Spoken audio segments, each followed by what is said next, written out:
Chapter 1489. Wuxia held her hand gently and kissed her fingertips.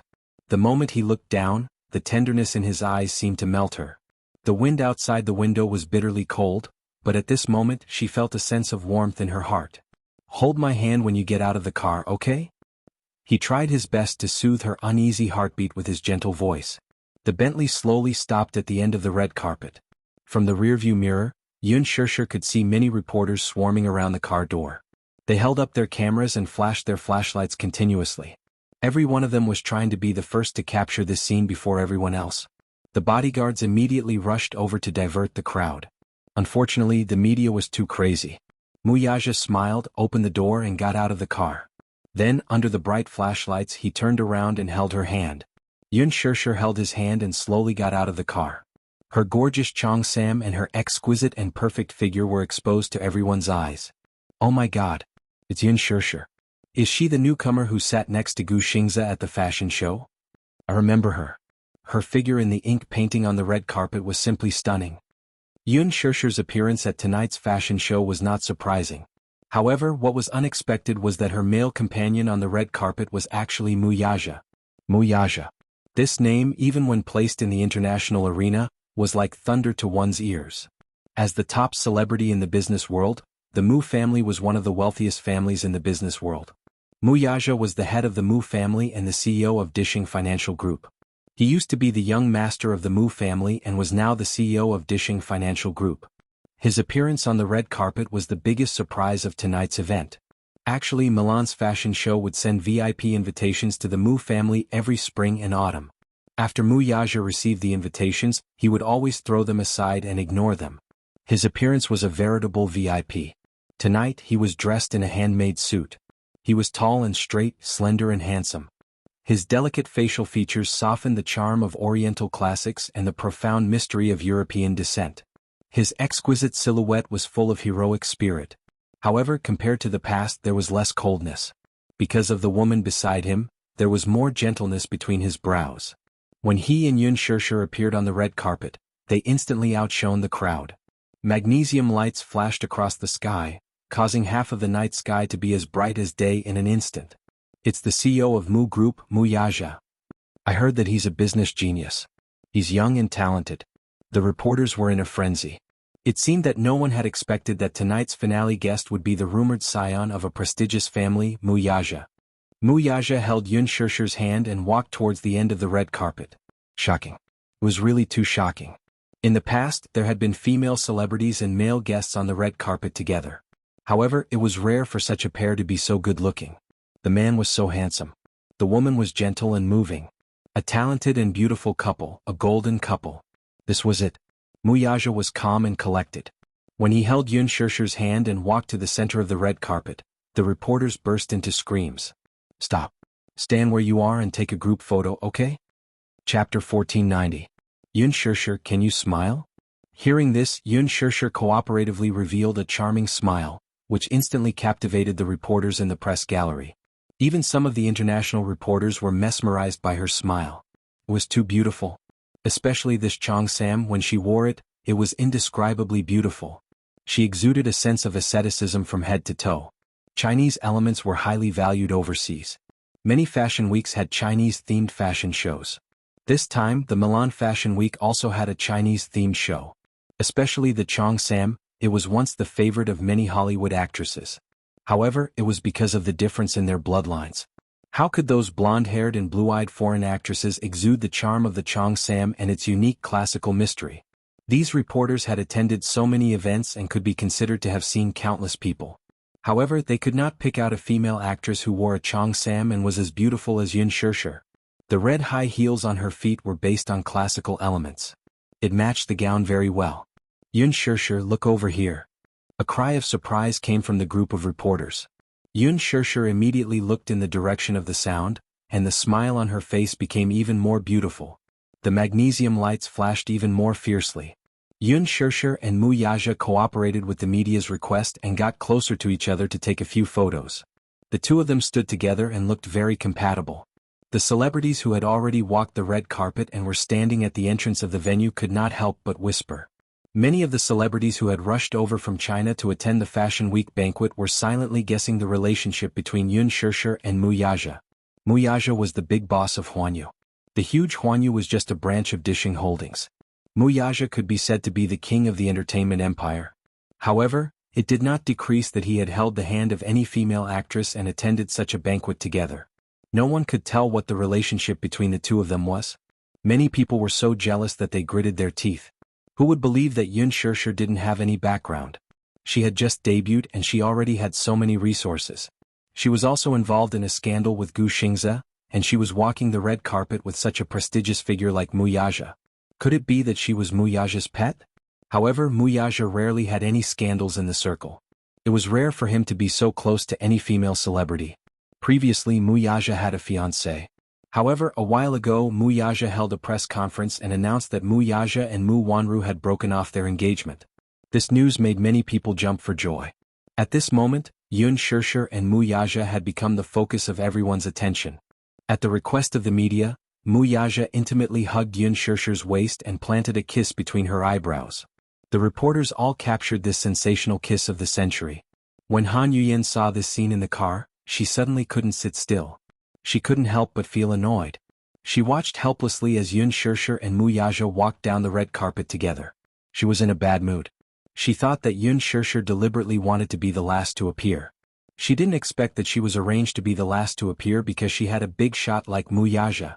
She cursed fiercely in her heart. What kind of person was Yun Shirshir to be able to appear on the red carpet with Mu Yaja?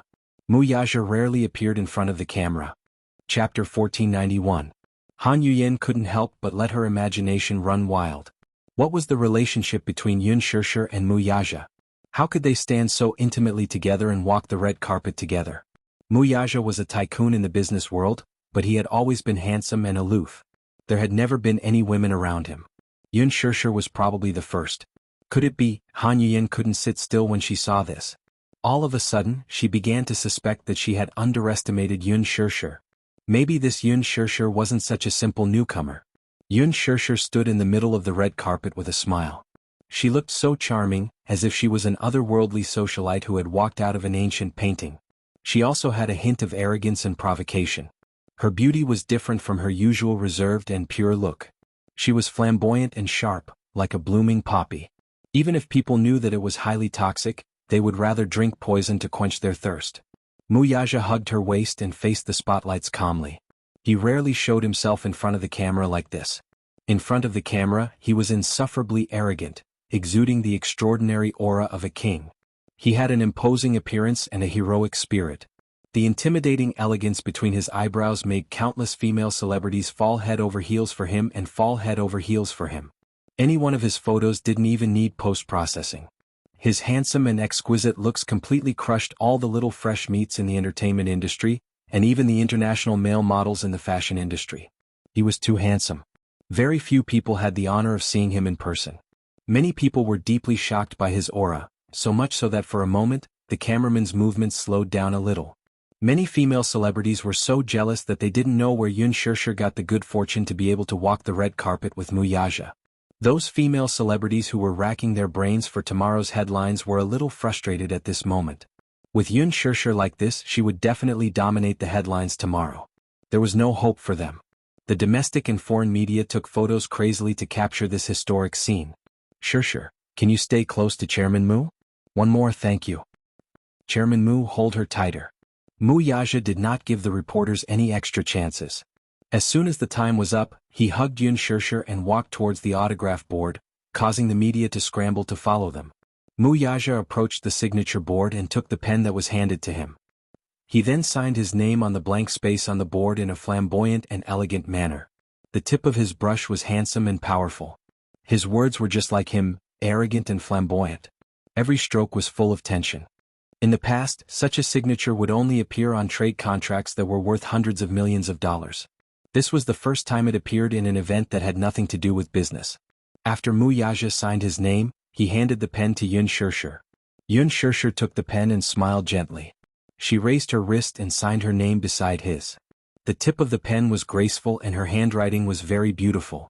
It was not inferior to his. After signing his name, Mu Yaja and Yun Shirshir walked to the interview area. Qin Zhou had told them not to ask any irrelevant questions. Once they did, they would be asked to leave the banquet. The media was very respectful of the Mu group. Therefore they did not dare to be rash. Hence, most of the questions revolved around Yun Shishir's speech for attending the fashion show. Chapter 1492. Do I need a reason to walk on the red carpet with anyone? Mu Yaja asked him back. The reporter was speechless. Such an arrogant response had a strong personal style. Mu Yaja had always been casual and arrogant. Hence, the reporter asked Yun Shishir another question. Shishir, are you nervous about walking on the red carpet with Chairman Mu this time? Yun Shishir smiled and said, How could I? Before she could finish her sentence, the reporter quickly asked, Why are you in such a good mood? Yun Shishir chuckled and added, How could I not be nervous? The reporter was silent. Friendly laughter came from the media.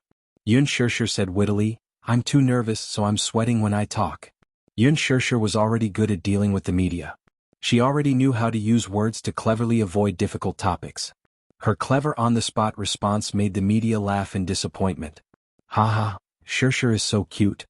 Hence, they did not make things difficult for her. They asked a few friendly questions and ended the interview. Mu Yaja and Yun Shishir walked into the venue. Qin Zhou watched their backs disappear at the end of the red carpet and sighed. He also walked into the venue. Seeing that it was about time, Han Yuyin thought to herself, Now I can finally make my appearance, right? Hence, she opened the car door and adjusted her elegant and arrogant posture. She lifted the hem of her dress and walked out of the car. At first, she thought that Yun Shishir deliberately wanted to be the last. Only then did she realize that it was because she was on Mu Yaja's list. She used Mu Yaja's name to delay her appearance. However, this was good. At least she was the real last. Thinking of this, Han Yuyin's face showed a proud smile. She lifted the hem of her dress and walked gracefully to the red carpet. However, when she walked to the red carpet, she saw that the people in the venue were busy closing the red carpet. The corner of Han Yuyin's mouth twitched, but she still maintained her elegant smile. She signaled her assistant with her eyes. The assistant immediately ran forward and said in fluent English, Wait, there's still an artist who hasn't left. What? Our artist Han Yuyin hasn't walked the red carpet yet. Let's wrap it up later. It's time. That person snorted rudely and ignored her, continuing with the movement of his hands. Han Yuyin could no longer maintain the elegant smile on her face, and her face turned pale. She quickly stepped forward and said condescendingly, What time is it now? You're already rolling the red carpet? That's too much, I haven't left yet. The assistant translated her words for her. The man looked at her from head to toe and said expressionlessly, We're just following orders. The last couple has already walked the red carpet. Moreover, it's time. The banquet is about to begin. Call the person in charge here. I'll talk to him. Han Yuyin said coldly. The man muttered in Italian, then picked up the headset and called the person in charge. The person in charge hurried over. When he saw Han Yuyin, his face turned cold. What's going on? Han Yuyin snorted and pointed arrogantly at the assistants in charge of closing the red carpet. She said angrily, What are they doing? I haven't walked the red carpet yet and they're already rolling it up. That's too much. Please give me an explanation. Her tone was arrogant and arrogant. Chapter 1493. The person in charge was surprised and his tone was cold. Time's up, so they're starting to pack up the red carpet. There's nothing wrong with them doing that. Han Yuyin almost flew into a rage when she heard that. She tried hard to calm herself down and forced a smile, pretending to be calm. I haven't left yet. It was just a few words, but she said it while smiling and gritting her teeth. The person in charge asked coldly, What does that have to do with me? Han Yuyin was stunned. You didn't want to leave when I asked you to. Now that time's up, you won't have the chance to leave even if you want to. Wait for the next time. The person in charge said those words casually, but what he meant was that Han Yuyin should pack up and leave, and walk the red carpet again next time. Han Yuyin's face was completely flushed. She was extremely embarrassed. She suddenly lost her composure and said unreasonably, No way. You can't do that. Roll out the red carpet for me again. Let me finish walking the red carpet. There's a limit to acting like a big shot. Who do you think you are? You're just an artist. Do you want everyone to wait for you? The person in charge rolled his eyes at her. Sorry, the banquet has started. I asked you to walk the red carpet, but you didn't want to. Who do you think you are? How dare you dream of being the finale after Mr. Mu? Ah. He sneered, turned around and continued to order people to pack up the red carpet. Han Yuyin held onto her fur coat. Her eyes were red as she glared at them. She bit her red lips. She felt wronged, but there was nothing she could do. She could only watch as they packed up the red carpet and removed it. The reporters rushed into the venue and immediately erected a barrier. Now she couldn't even enter the venue. Han Yuyin thought about the fashion banquet she had been looking forward to for so long. Now she was blocked outside the door, standing alone in the cold wind. Tears rolled down her cheeks. She was full of grievances. She thought about how Yun Shishir walked the red carpet in glory, but she didn't even have the right to walk the red carpet. Just thinking about it made her heart ache. Her eyes turned red. No matter how hard she tried to hold it in, she couldn't stop her tears from flowing. Her assistant scolded her from the side. What kind of attitude is that? Seriously? Our Yuyin hasn't even walked the red carpet yet and she's already taken it away. She doesn't know how to respect others at all. It would have been better if she hadn't said anything. The moment she did, Han Yuyin felt even more aggrieved and had nowhere to vent. Her tears flowed even more violently. She couldn't help but say, "Shut up." After saying that, she went back to the car angrily. As soon as she got into the car, Han Yuyin broke down and burst into tears. There was nothing more miserable than rushing to Fashion Week, only to be blocked outside the door. At the same time, he felt so humiliated. She didn't know if her embarrassing moment had been captured by the domestic reporters. She thought about how the local reporters would write about her if they found out that because she had acted like a big shot, she had suffered a double loss and couldn't even attend the banquet. The more Han Yuyin thought about it, the more aggrieved she felt. She covered her face and cried. In the venue, famous people gathered and the stars shone brightly. Muyaja hugged Yun Shishir and took the wine glasses. The waiter poured red wine for them. He turned around and raised the wine glass, indicating to her. Yun Shishir glanced at him and smiled shyly. She mumbled, "I can't really drink. I'm afraid I'll get drunk." What's there to be afraid of? I'm here. Chapter 1494. Muyaja suddenly leaned close to her ear. Also, I like how you look when you're drunk. She was delicate and cute, and the 2 patches of red on her cheeks were especially charming. He loved this beautiful and charming appearance. Yun Shishir pursed her lips and pretended to pout coquettishly as she glared at him. Muyaja clinked his wine glass against hers and drank it in one gulp. He could hold his liquor very well. In the past, when negotiating business, the wine table was undoubtedly a smokeless battlefield. Alcohol tolerance symbolized the confidence of the negotiation. Often, the success of the transaction could not be separated from the boost of alcohol tolerance. Yun Shishir was still afraid of getting drunk, so she took a small sip. The wine-red wine stained her delicate lips, and it was incomparably beautiful. Muyaja glanced at it, and his heart was slightly moved. If they weren't in a public place, he really couldn't help but lower his head and lick the beautiful wine on her lips. The female celebrities present were all envious and jealous. They couldn't wait to kick Yun Shishir away. This Yun Shishir was too much of an eyesore.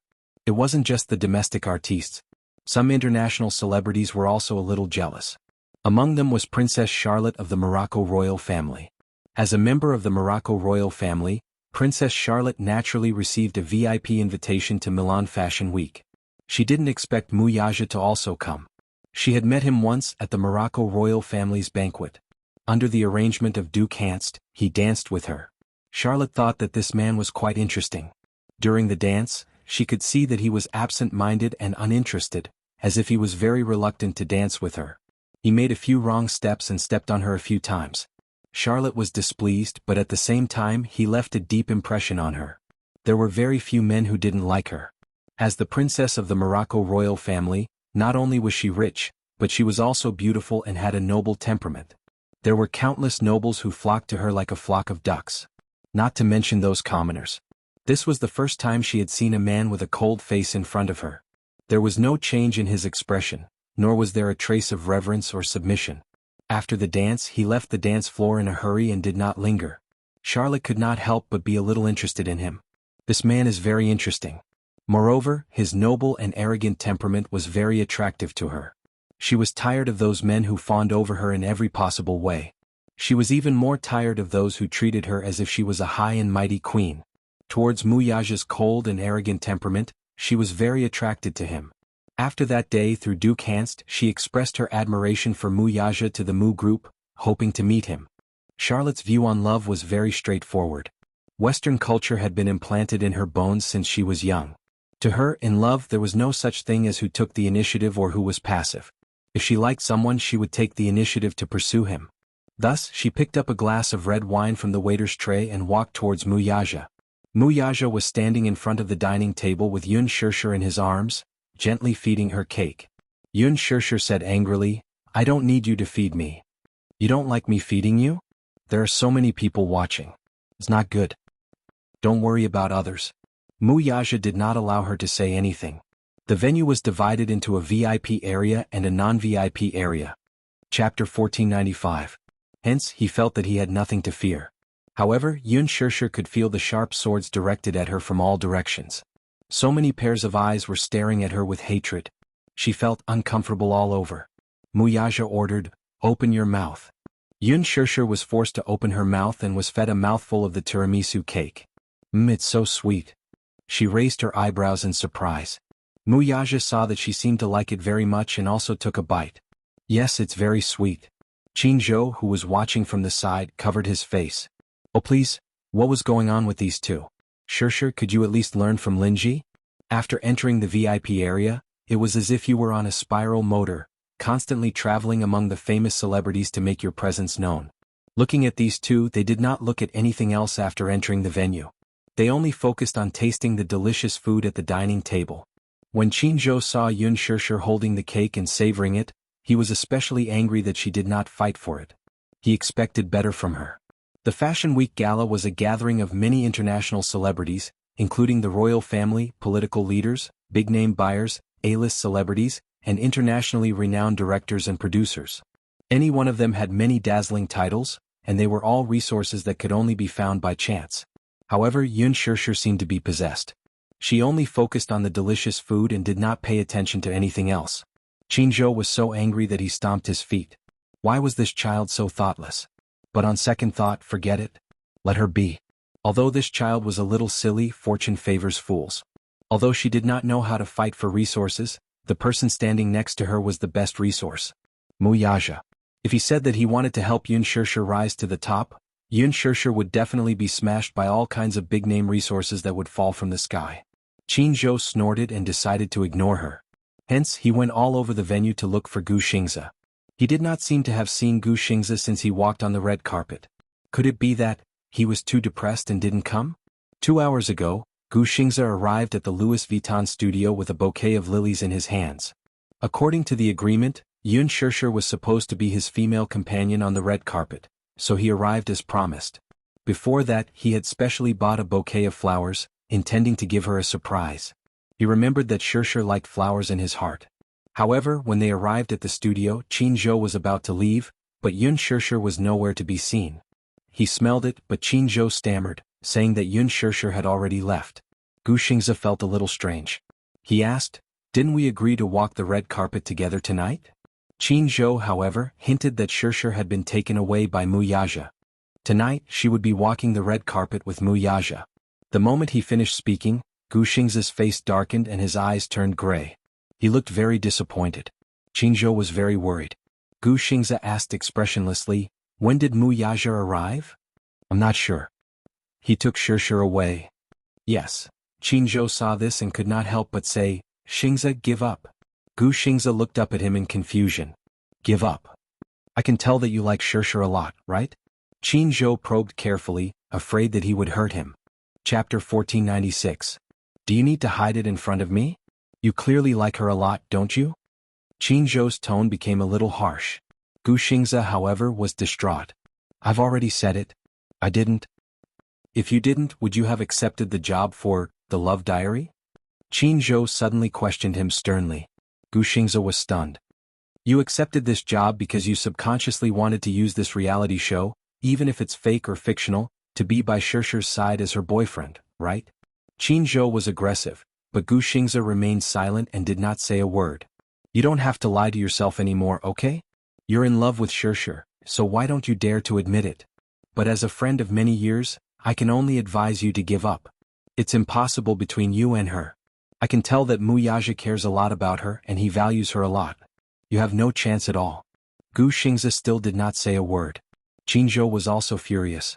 In fact, he had long seen through Xingze's subconscious feelings for Yun Shirshir. If it was in the past, Xingze would never have accepted a reality show like The Love Diary, let alone let any female celebrity consume his popularity. Although it was his idea to use Gu Xingza's fame to create hype, it was his idea. But Xingza was used to having his own principles. Qingzhou watched that episode. Gu Xingza looked at Yun Shishir with doting eyes. Even through the screen, Qingzhou could deeply feel Gu Xingza's deep feelings for Yun Shishir. Even if it was just a show, it would be good. Even if it was just a show, it would be good. To be able to date, hug and hold hands with the person he loved as a couple. These wishes that could not be fulfilled in reality could be fulfilled in the show. This was probably the main reason why Xingza accepted this show. Think about what I've said. After saying this, Qingzhou left him behind and left. However, until now he still hadn't seen him. Could it be that this fellow didn't come? Qingzhou was slightly annoyed. He seemed to have been too harsh with his words earlier. He was worried that he might have hurt him. However, if he didn't say that, he might not be able to clearly understand how ridiculous he was. Shishir clearly did not belong to him. This relationship couldn't be forced, so why did he have to be so stubborn? Thinking of this, Qingzhou left the venue and headed to the hotel where Gu Xingza was staying. Yun Shishir stood in front of the dining table and felt that the food on the table was so sumptuous and tempting that it was too much for her eyes to take in. This one was delicious and that one looked delicious as well. Yun Shishir was drooling. She had not eaten dinner. Now was the time of famine. Greedy little cat. Muyaja looked at her greedy appearance and could not help but be cold. Seeing the cream on the corner of her mouth, he couldn't help but reach out to wipe it away. Miss Yun, please pay attention to your table manners. He teased her on purpose. Yun Shishir snorted. What's there to be afraid of? As soon as she finished speaking, she suddenly caught a glimpse of a graceful figure walking in her direction from the corner of her eye.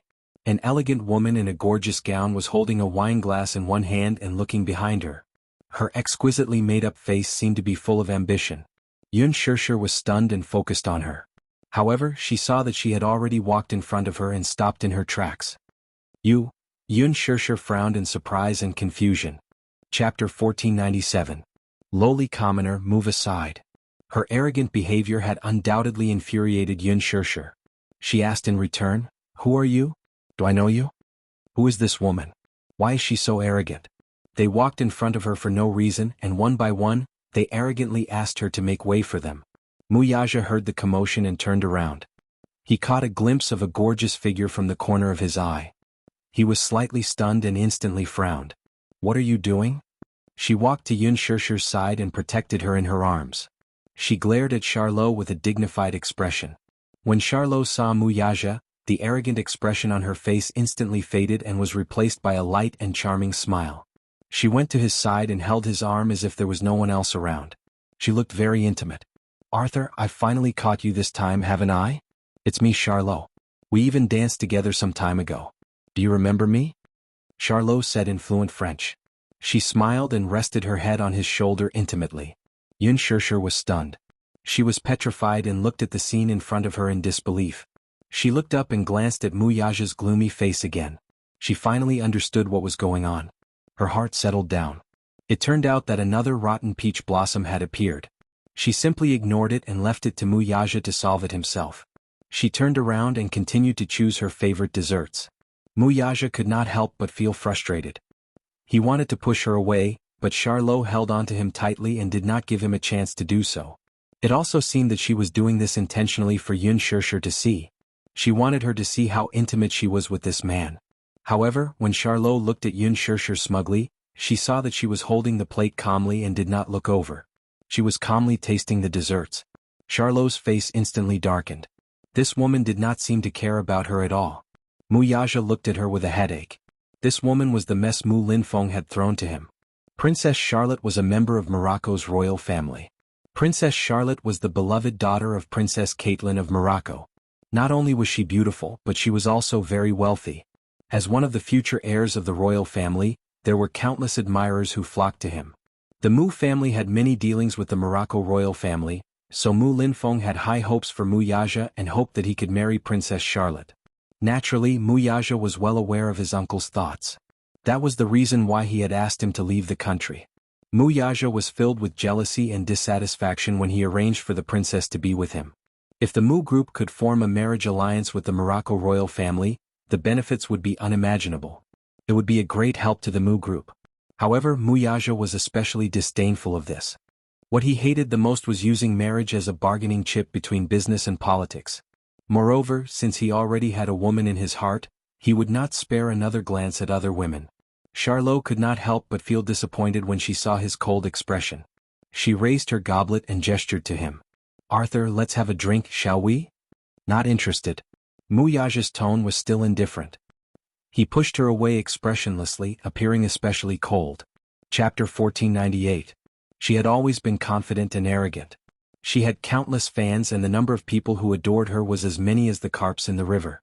But she was unable to attract this man's gaze. This was a huge blow to her. She didn't believe it. She didn't believe that she couldn't conquer this man.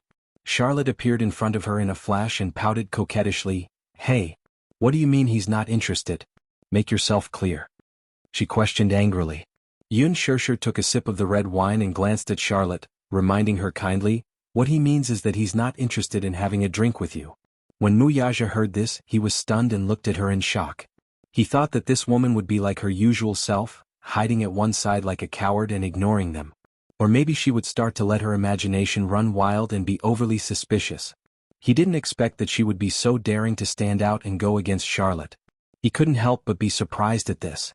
Charlotte's attention was attracted by her words. Yun Shirshir spoke in French with perfect pronunciation. Although she wasn't fluent, it was very standard and every word was enunciated accurately. Charlotte was a little surprised, but at the same time she couldn't help but glare fiercely in her direction. She arrogantly scolded, "It's not your turn to butt in here. You lowly commoner, shut up." "Hey, you're wrongly accusing me." Yun Shirshir blinked her eyes innocently and guided her patiently. "I'm kindly reminding you, but you're actually scolding me as a lowly commoner." Charlotte didn't understand. "Kindly reminding me?" "Yes, because you don't understand human language, right? I'm kindly translating for you." Yun Shirshir smiled elegantly but suddenly spat out a sentence that was disgusting to death. Charlotte immediately understood the mockery in her words and was instantly angered to the point of suffering internal injuries. Even Muyaja couldn't help but curl the corners of his lips. This woman was too cute. She was usually docile and quiet, obedient and sweet. But once she revealed her edge, she was like a cat with sharp claws and teeth. She could actually smile and say such vicious words. It seemed that he had learned a lot from following Qinzhou. Charlotte was furious. However, even if she was furious, she had to pay attention to her public image in a public place. She had no choice but to suppress the anger in her heart and try her best to maintain the noble and elegant expression on her face. She sneered disdainfully. "Shut up. You have no right to speak here. Get the hell away from him. You don't deserve to stand beside him. You're such an eyesore." Yun Shirshir, on the other hand, was neither shocked nor angry.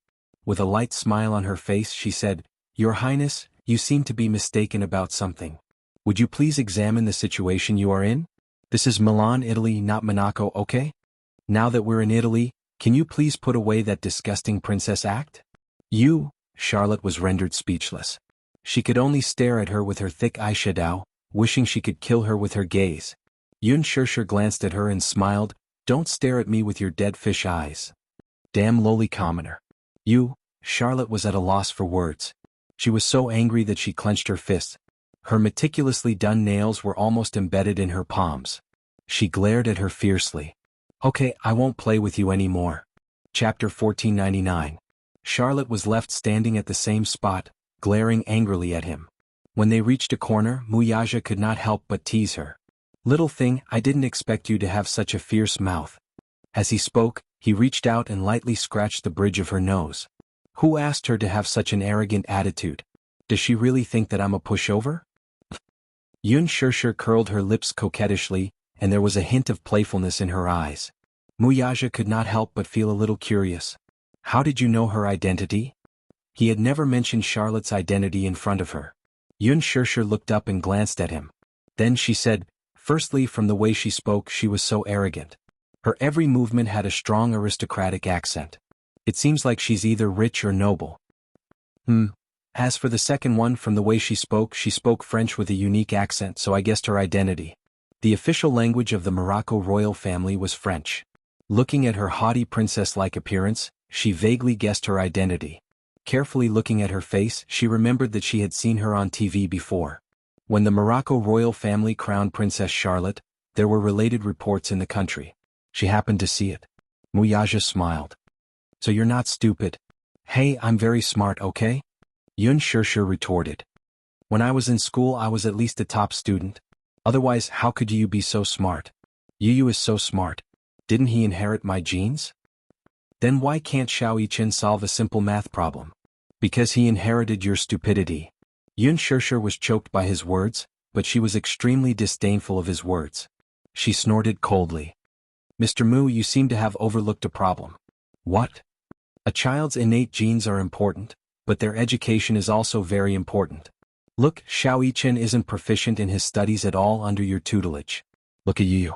Look at how smart and adorable she is under my careful guidance. Yun Shirshir smugly glanced at him from the corner of her eyes. Obviously he was determined to go against him. You're full of crooked arguments, commented Mu Yaja bluntly. What nonsense. This is clearly the truth, okay? Yun Shirshir rebuked him. I'm not going to argue with you. Mu Yaja curled his lips and smiled. He leaned down and whispered in her ear, were you jealous just now? As soon as he finished speaking, Yun Shirshir's face suddenly turned red. When Mu Yaja saw this, the smile in his eyes deepened. She seemed to be a woman who got shy easily. He especially liked how she looked when she was shy. Her face would always turn red, and she would lower her head and frown slightly. Her coquettish face would look as if she wanted to say something. She would stare at him shyly and aggrievedly. She stared at a certain part of his heart. She stared at him until his body was slightly hot. He knew that his body was hot not because of the alcohol, but because deep within his body he was reacting to her. Mu Yaja hugged her and suddenly confined her to the wall in a secluded corner. He placed his arms on her shoulders and looked down at her. Answer me. Were you jealous just now? When she was arguing with Charlotte, her tone was tough. There was a different sharpness about her that was on the verge of bursting out. Chapter 1500. Intentionally or unintentionally, she avoided this topic. She turned her face to one side, obviously avoiding his probing gaze. Even she didn't know why she had been so impulsive to argue with Charlotte just now. In fact, she couldn't afford to offend a noble like Charlotte. Alas, she could not bear to watch her entanglement with Mu Yaja in every possible way. She was disgusted. So, there was that scene just now. Mu Yaja saw the fear in her eyes. He lowered his head a little unhappily and pecked the corner of her lips with a gentle bite, as if he was coercing her. Say it. His tone was domineering and irresistible. He was eager to hear the answer from her mouth. Between them, she had always maintained an ambiguous attitude and rarely expressed her feelings for him directly. Just now she was the most domineering she had ever been. But it was for him. This knowledge made him feel complacent. This woman, who had always seemed to be weak and boneless, actually stretched out her sharp claws for him one day. This made him a little wild with joy. Yun Shirshir pushed him. Hey, don't be like this. We're still at the venue. Answer my question. Mu Yaja was extremely willful and domineering. He didn't allow her to escape. Yun Shirshir lowered her face. At this ambiguous moment the phone rang at the wrong time. The ringtone came from Mu Yaja. He seemed to be indifferent to the irritating ringtone. Instead, he was a little annoyed by this untimely disturbance. Yun Shirshir said, Your phone is ringing. Don't worry about it. Hey, at least care about it. What if it's something important? Yun Shirshir said seriously. Because of her, Mu Yaja picked up the phone with an unhappy expression. He glanced at the screen and saw that the call was from Mu Yichen. His expression softened a little and he picked up the phone. Hello. Daddy? This call, the little guy's voice was especially excited and loud. Daddy. I saw Mommy on TV. These words that came out of nowhere caused Mu Yaja to frown involuntarily. Television? NN. Mila Fashion Week report. Mu Yichen, you idiot, it's Milan Fashion Week, not Mila. Not far away, Yu's stern voice was heard correcting her. Alright. It was Milan Fashion Week. Mommy is wearing such a beautiful dress. She's so beautiful, just like a fairy.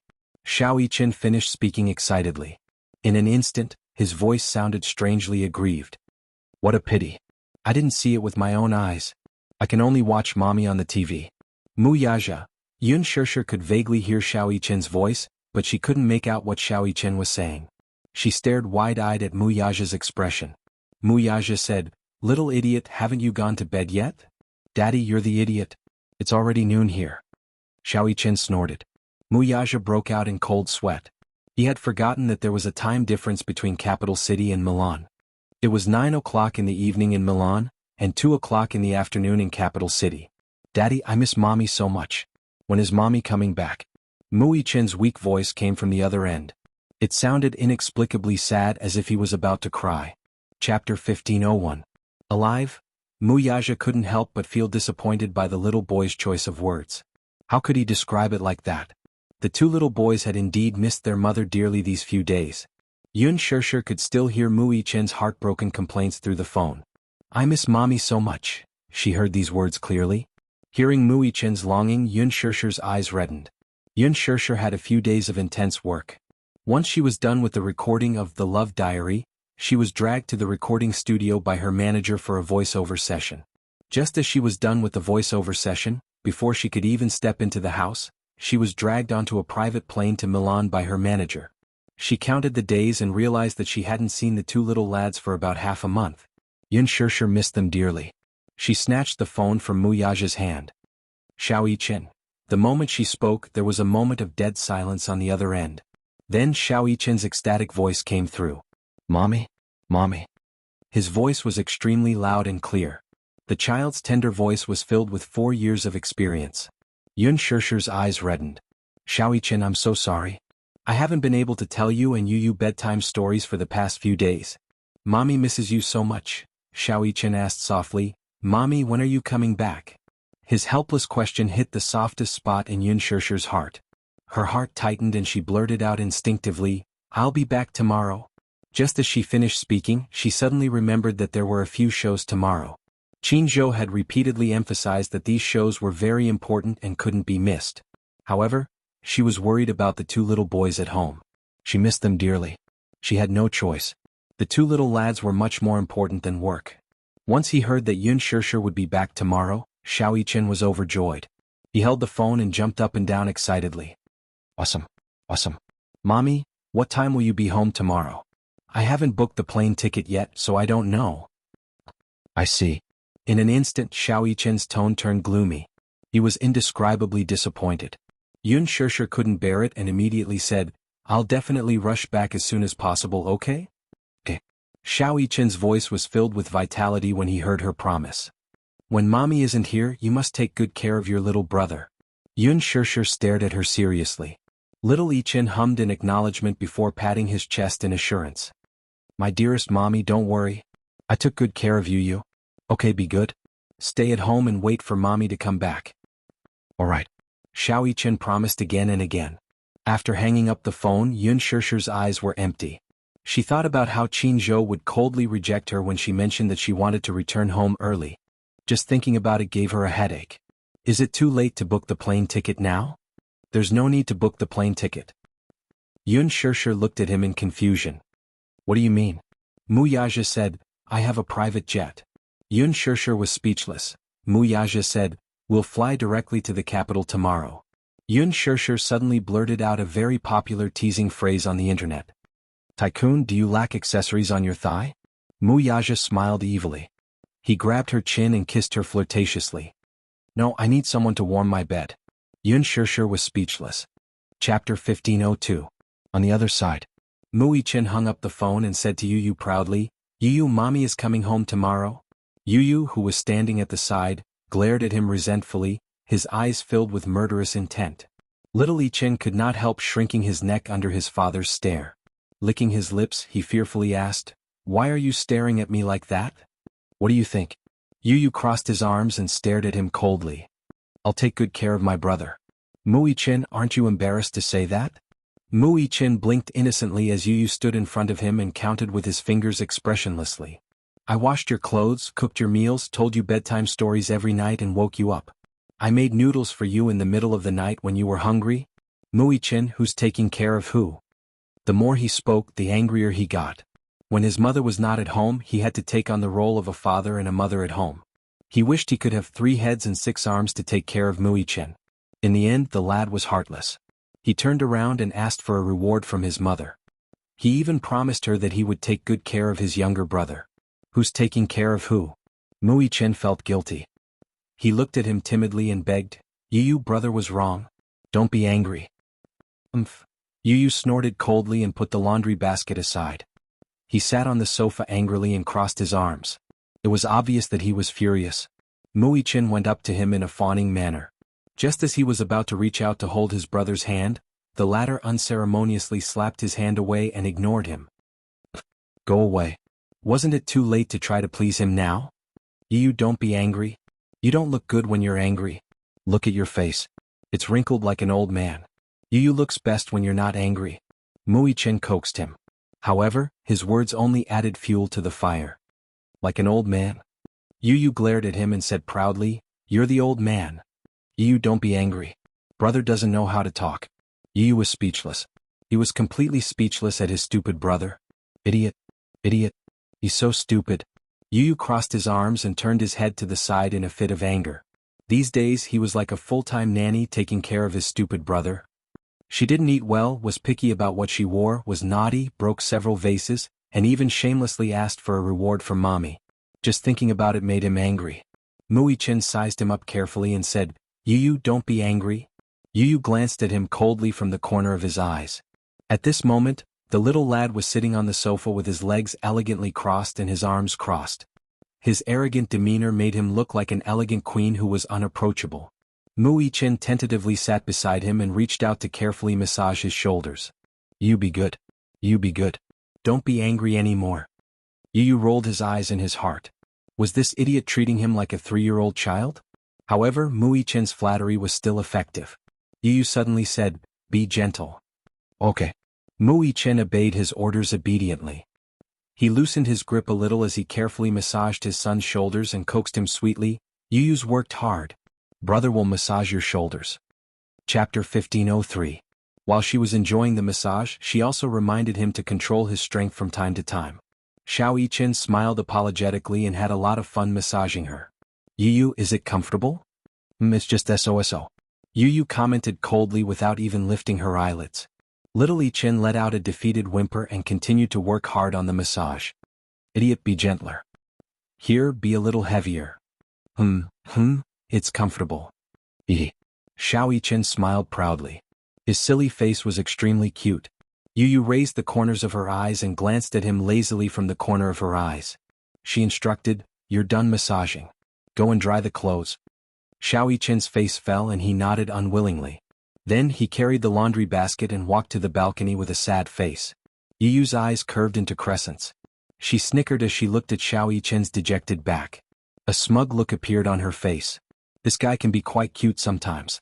Qinzhou rushed to the hotel Gu Xingze was staying at and knocked on the door. No one responded for a long time. He raised his eyebrows suspiciously and returned to his room. Qinzhou's suite was right next to Gu Xingze's. He arranged for Yun Shishir to stay in the same hotel as Gu Xingze on this trip to Milan.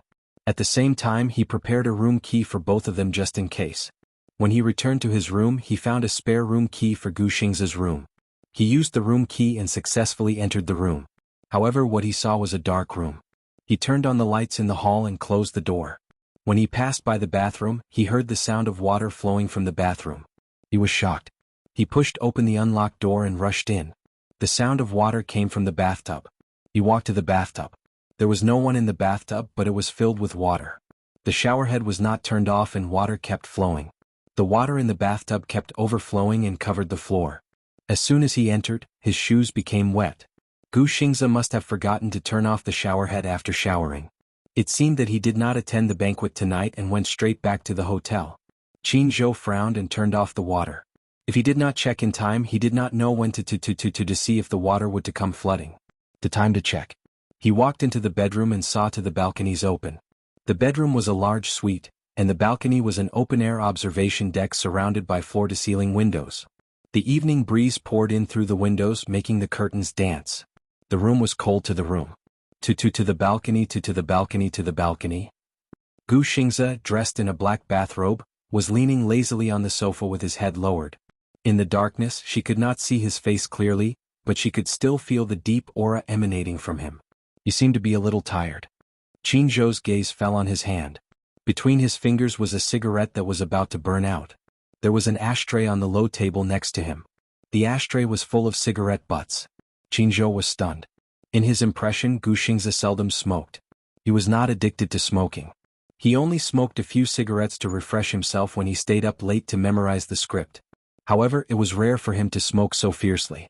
Qin Zhou's heart skipped a beat. Gu Xingze seemed to be lost in thought and did not notice his presence. Chapter 1504. Gu Xingze raised his hand and took another deep puff of the cigarette. However, this mouthful, perhaps because he inhaled too quickly, he choked fiercely. He suddenly covered his face and let out a heart-wrenching cough. Cough, cough, cough. It was heart-wrenching. Amidst his violent coughing, his fingers loosened and the cigarette fell on the carpet. The smell of burnt carpet instantly filled the air. Qin Zhou frowned, quickly turned on the floor lamp and walked over. Gu Xingze's wet hair was exposed under the light. He looked up in shock. When he saw Qin Zhou, his eyes dimmed slightly. Qin Zhou walked to his side and sat down. He looked at him angrily, only to see that his body was dripping wet, especially his hair. It was as if he had just been fished out of a bathtub. He was only wearing a bathrobe and his hair was dripping wet. It was as if he hadn't wiped it, and the ends of his hair were still dripping with water.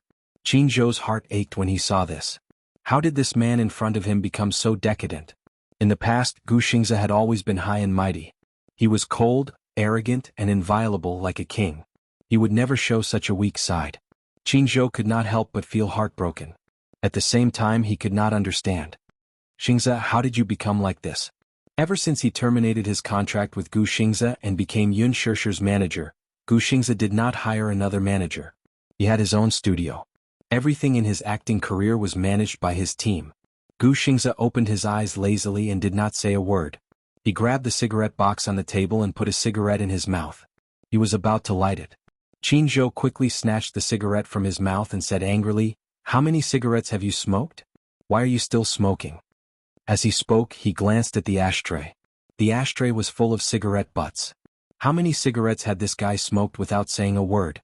Qin Zhou said angrily, "Your new album will start recording soon. Don't you want your voice anymore?" Gu Xingze said in a low voice, "Give it to me. Don't smoke anymore." Qin Zhou ordered and confiscated the cigarette box. Gu Xingze watched his movements but did not stop him too forcefully. He closed his eyes and let his body sink into the sofa, but his face was filled with unconcealable loneliness. Qin Zhou sat down across from him and remained silent for a long time. After what seemed like a century of dead silence, Gu Xingze suddenly spoke slowly. "What should I do if I fall in love with someone I shouldn't?" Perhaps it was because of the cigarette, but his voice was a little hoarse and obscure. It was low and broken, revealing a little powerlessness and confusion. Qin Zhou had never seen him so fragile. He moved his lips and took a deep look at Gu Xingze, but said almost cruelly, "Then don't love." Gu Xingze was confused. Qin Zhou forced himself to say coldly and heartlessly, "Don't think about it, don't think about it, don't look at it, and don't have any wild hopes." Gu Xingze stopped talking and looked down expressionlessly. Qin Zhou said coldly, "Cut off all the feelings you shouldn't have." "Cut off all the feelings?" Gu Xingze said indifferently, "If it's that simple, it's not a bad thing." Qin Zhou was speechless. Gu Xingze said unwillingly, "But I want her." Is it Shishir? Qin Zhou held his forehead helplessly. "There are so many women you don't want." "Why her?" "Feeling." Gu Xingze uttered these two words after a long pause. Chapter 1505. However, Qin Zhou was puzzled. He really couldn't understand why Xingze was so infatuated with Yun Shishir. "How do you feel?" Qin Zhou asked. Xingze narrowed his eyes as if he was smiling. "She gives me a warm feeling." "Warm?" "Living with her will definitely make you feel at home." Gu Xingze paused and said, "What I want, no one can give me except her. Don't let your imagination run wild. You'll meet someone more suitable." Qin Zhou stood up and held his shoulders. He advised in a low voice, "Actually, Xingze, you deserve to meet someone more suitable. All this time, you've been too closed off and unwilling to come into contact with the outside world. You immersed yourself in work and numbed yourself. Actually, you can find someone more suitable for you." Gu Xingze frowned but didn't say anything in the end. Qin Zhou sighed. Not long after his debut he started to manage Gu Xingze. Gu Xingze had been in the industry for 10 years. He had been in the industry for 11 years. In these 10 years he couldn't tell if it was him who made Gu Xingze or Gu Xingze who made him. After taking care of him for 10 years, Qin Zhou's heart ached for Xingze. When he first met Xingze, it was during a high-level meeting. Xingze entered the entertainment industry because he was once spotted by a talent scout on the streets of America.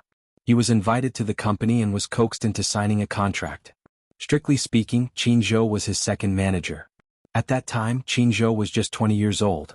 He was promoted from an assistant to a manager and was considered a greenhorn. When he first met Gu Xingze, his first impression was that the young man had an arrogant temperament. He sat at the table with a few executives surrounding him. They were all smiling and looking at him as if he was a money tree. However, he didn't say a word. His expression was cold and there was no emotion in his eyes.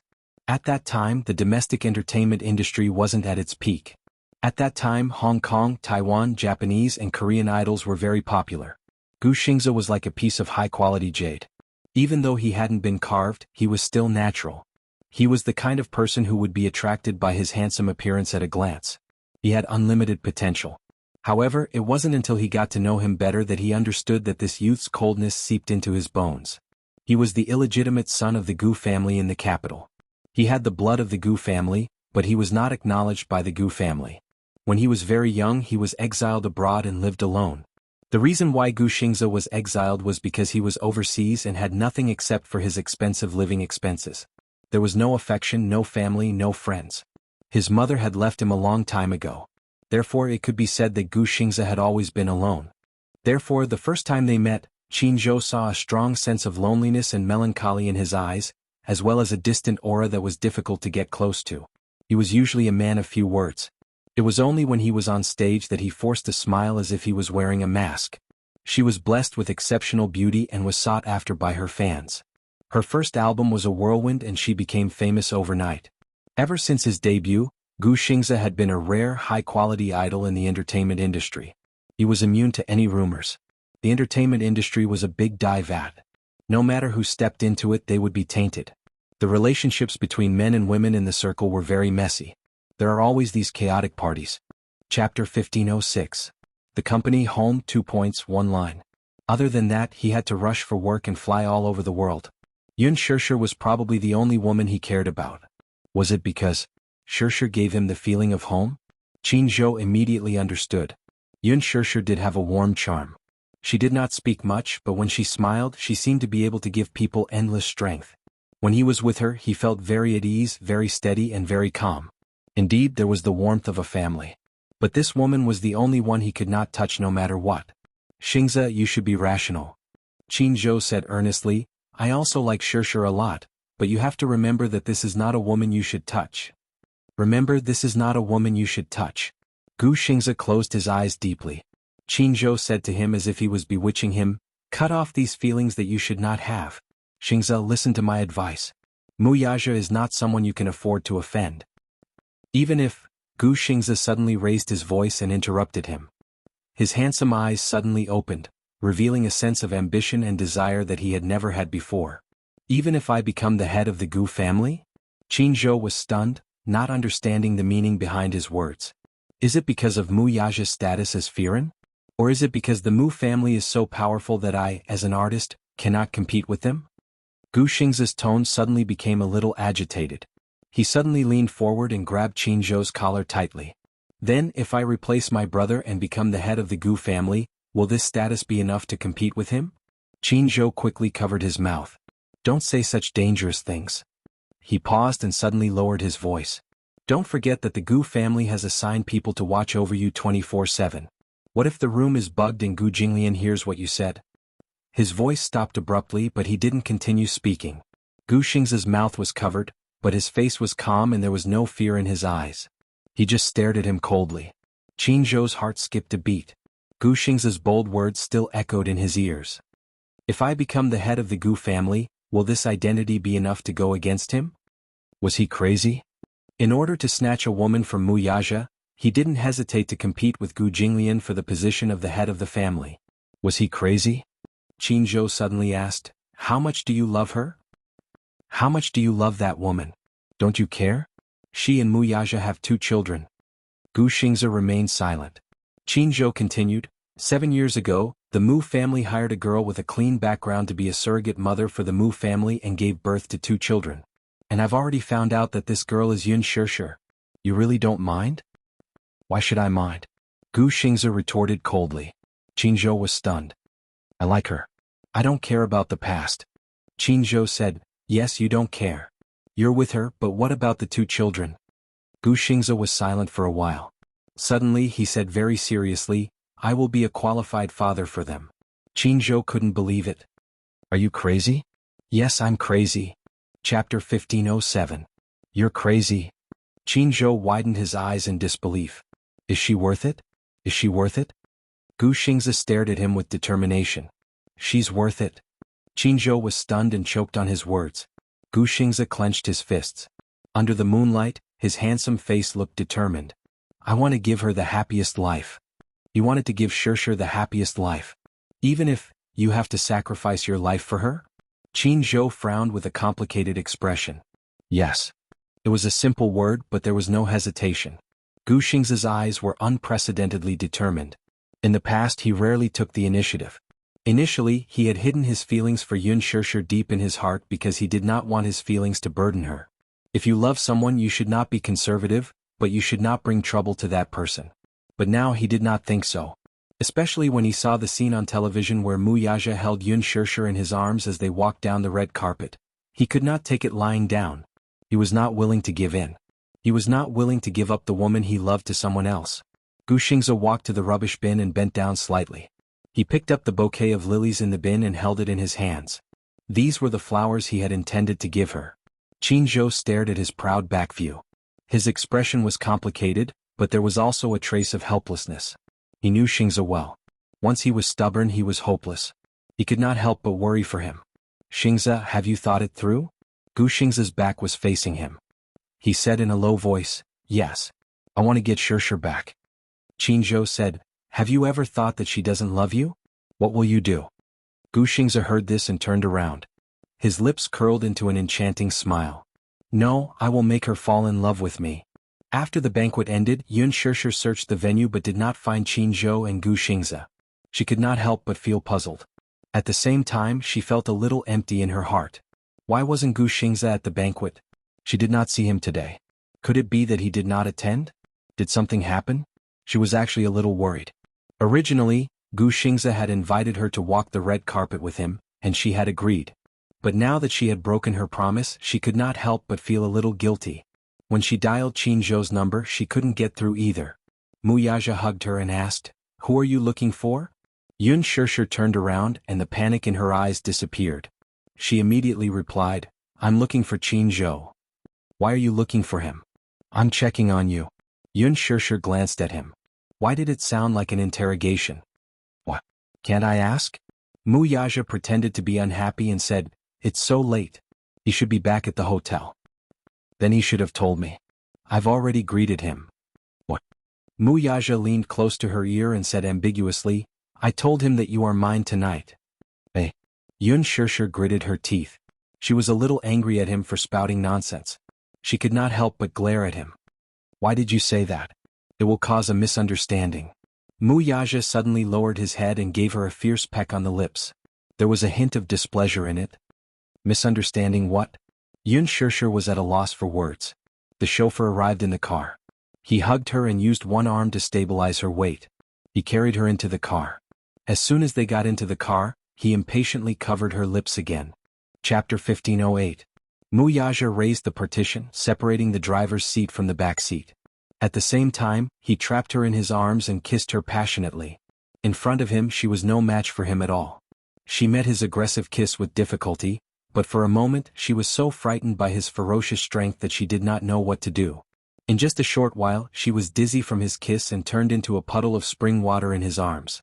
She was completely powerless to resist and was no match for his attack. As her consciousness drifted away, he hugged her and sat her in his arms. His long legs supported all of her weight as he hugged her back and continued this deep kiss. Yun Shirshir was so pitiful that she was in a daze from his kiss. She closed her eyes and felt that the man in front of her would have turned into a flood and mercilessly devoured her in the next second if they were not still in the car. This kiss was not enough for him to taste her beauty. He went so far as to put his hand under her skirt. Yun Shirshir was at a loss for words. Ah! Her face was as hot as blood.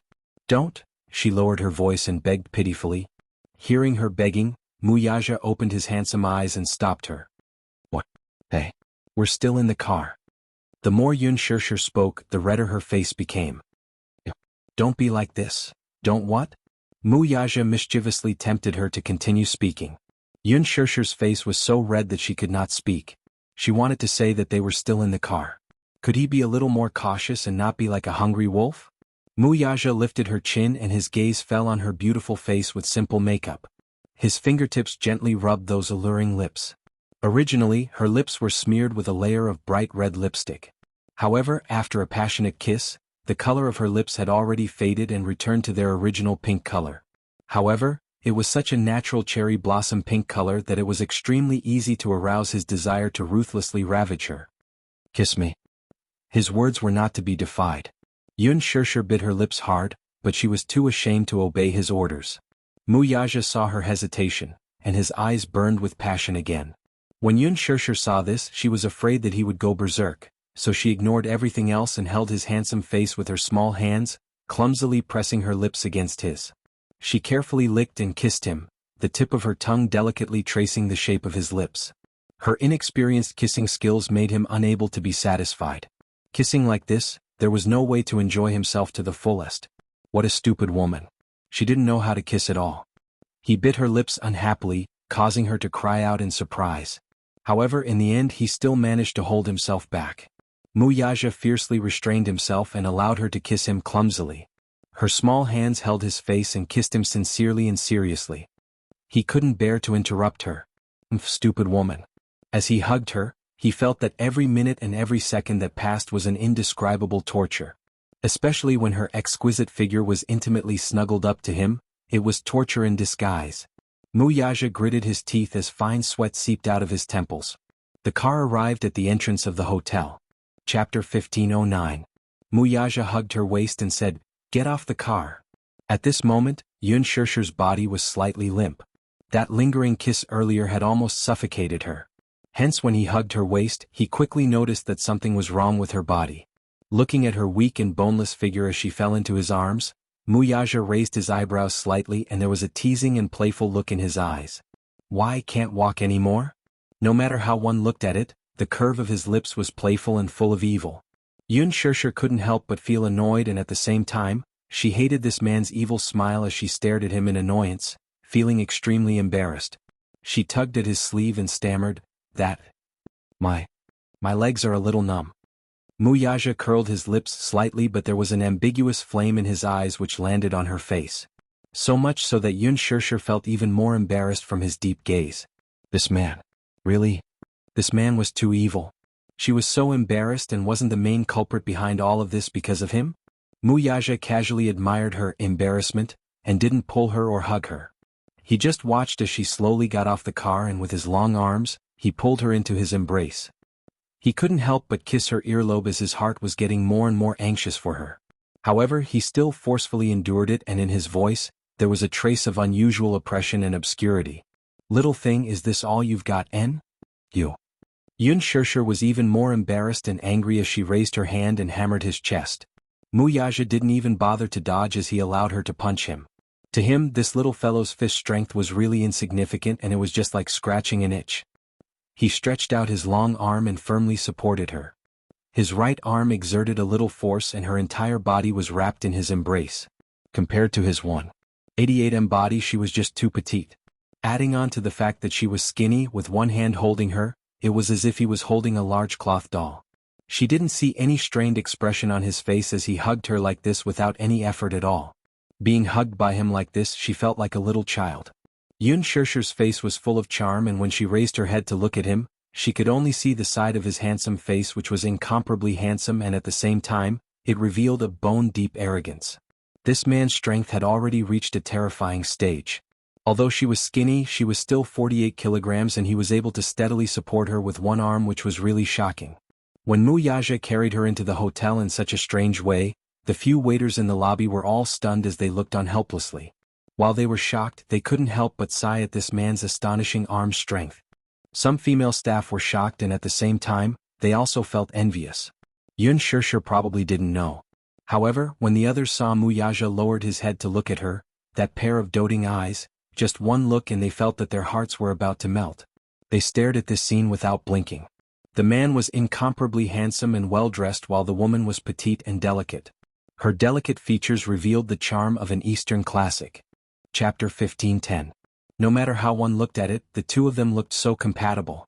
Especially when Muyaja hugged the woman in his arms like she was a rag doll.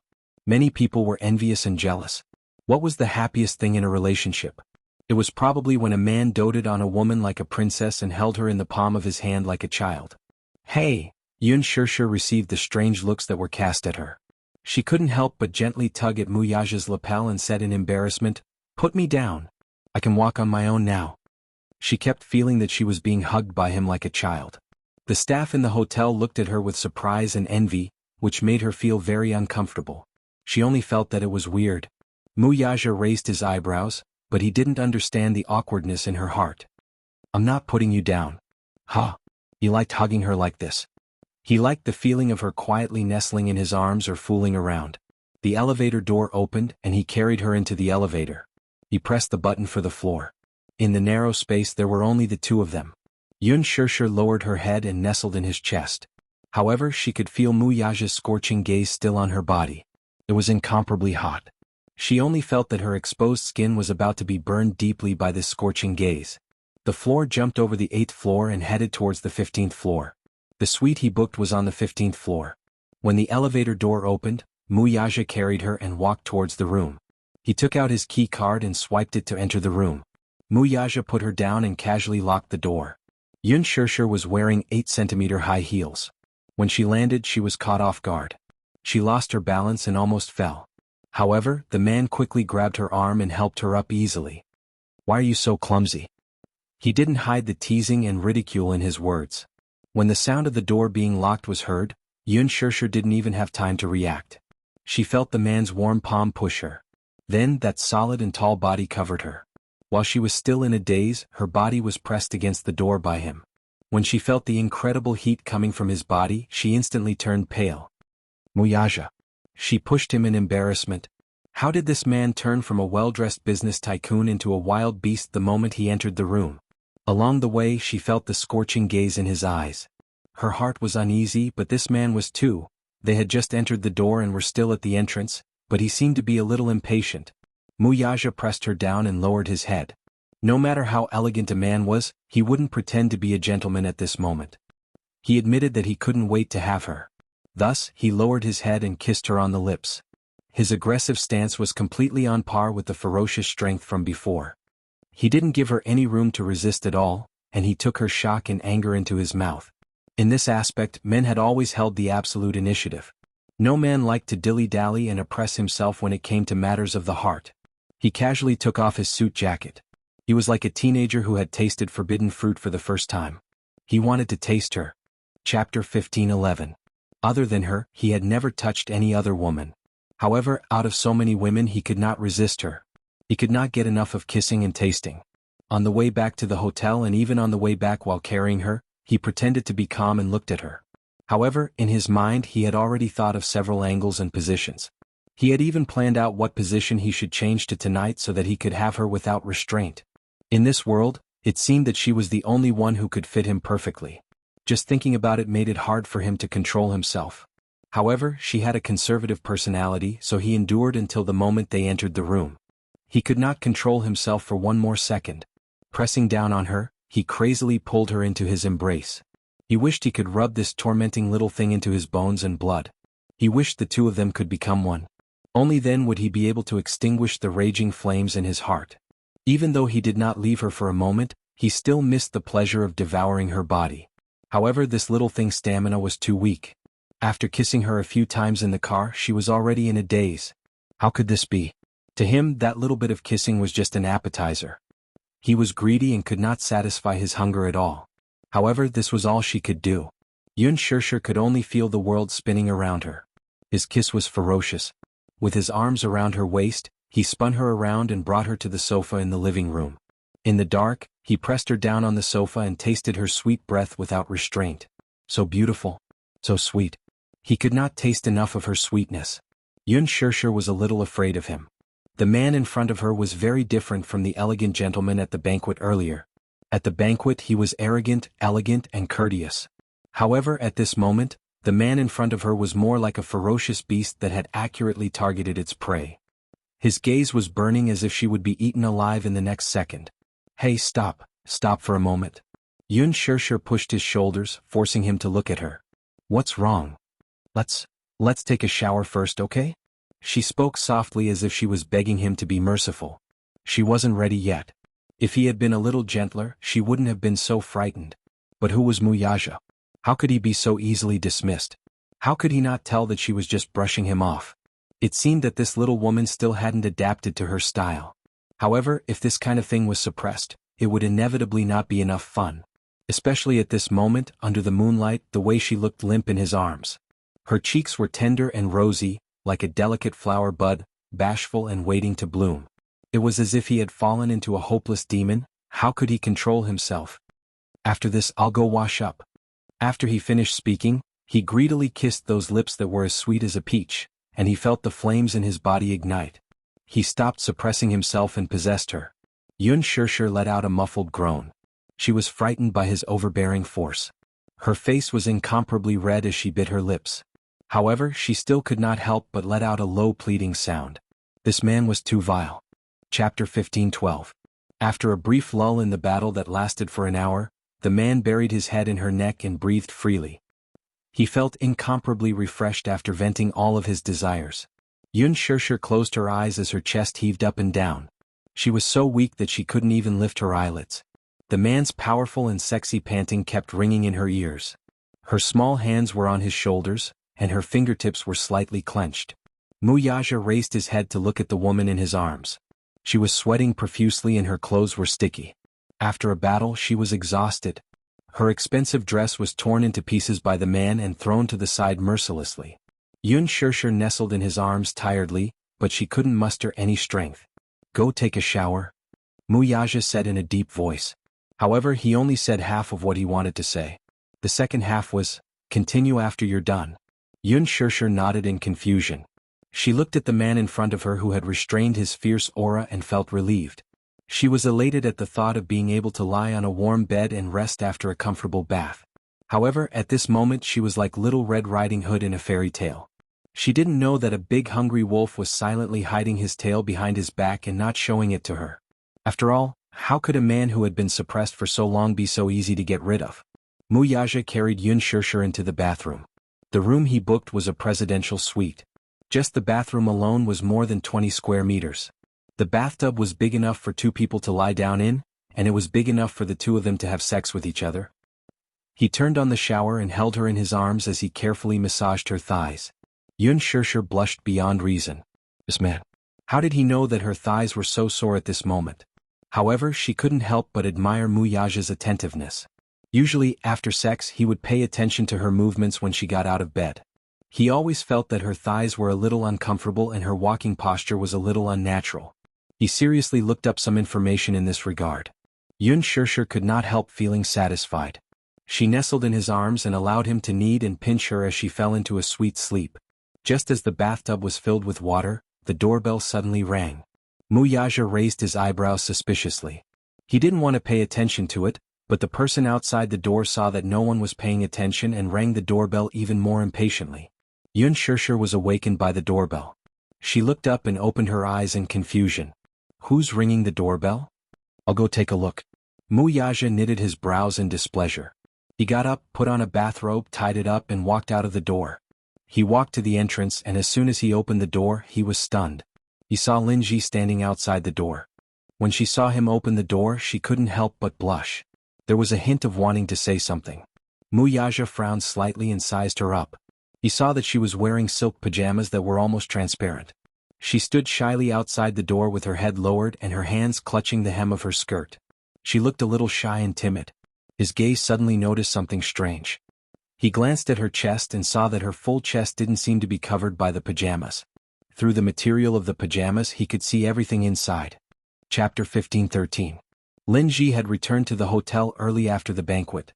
She was ambitious and had been preparing for tonight's event for a long time.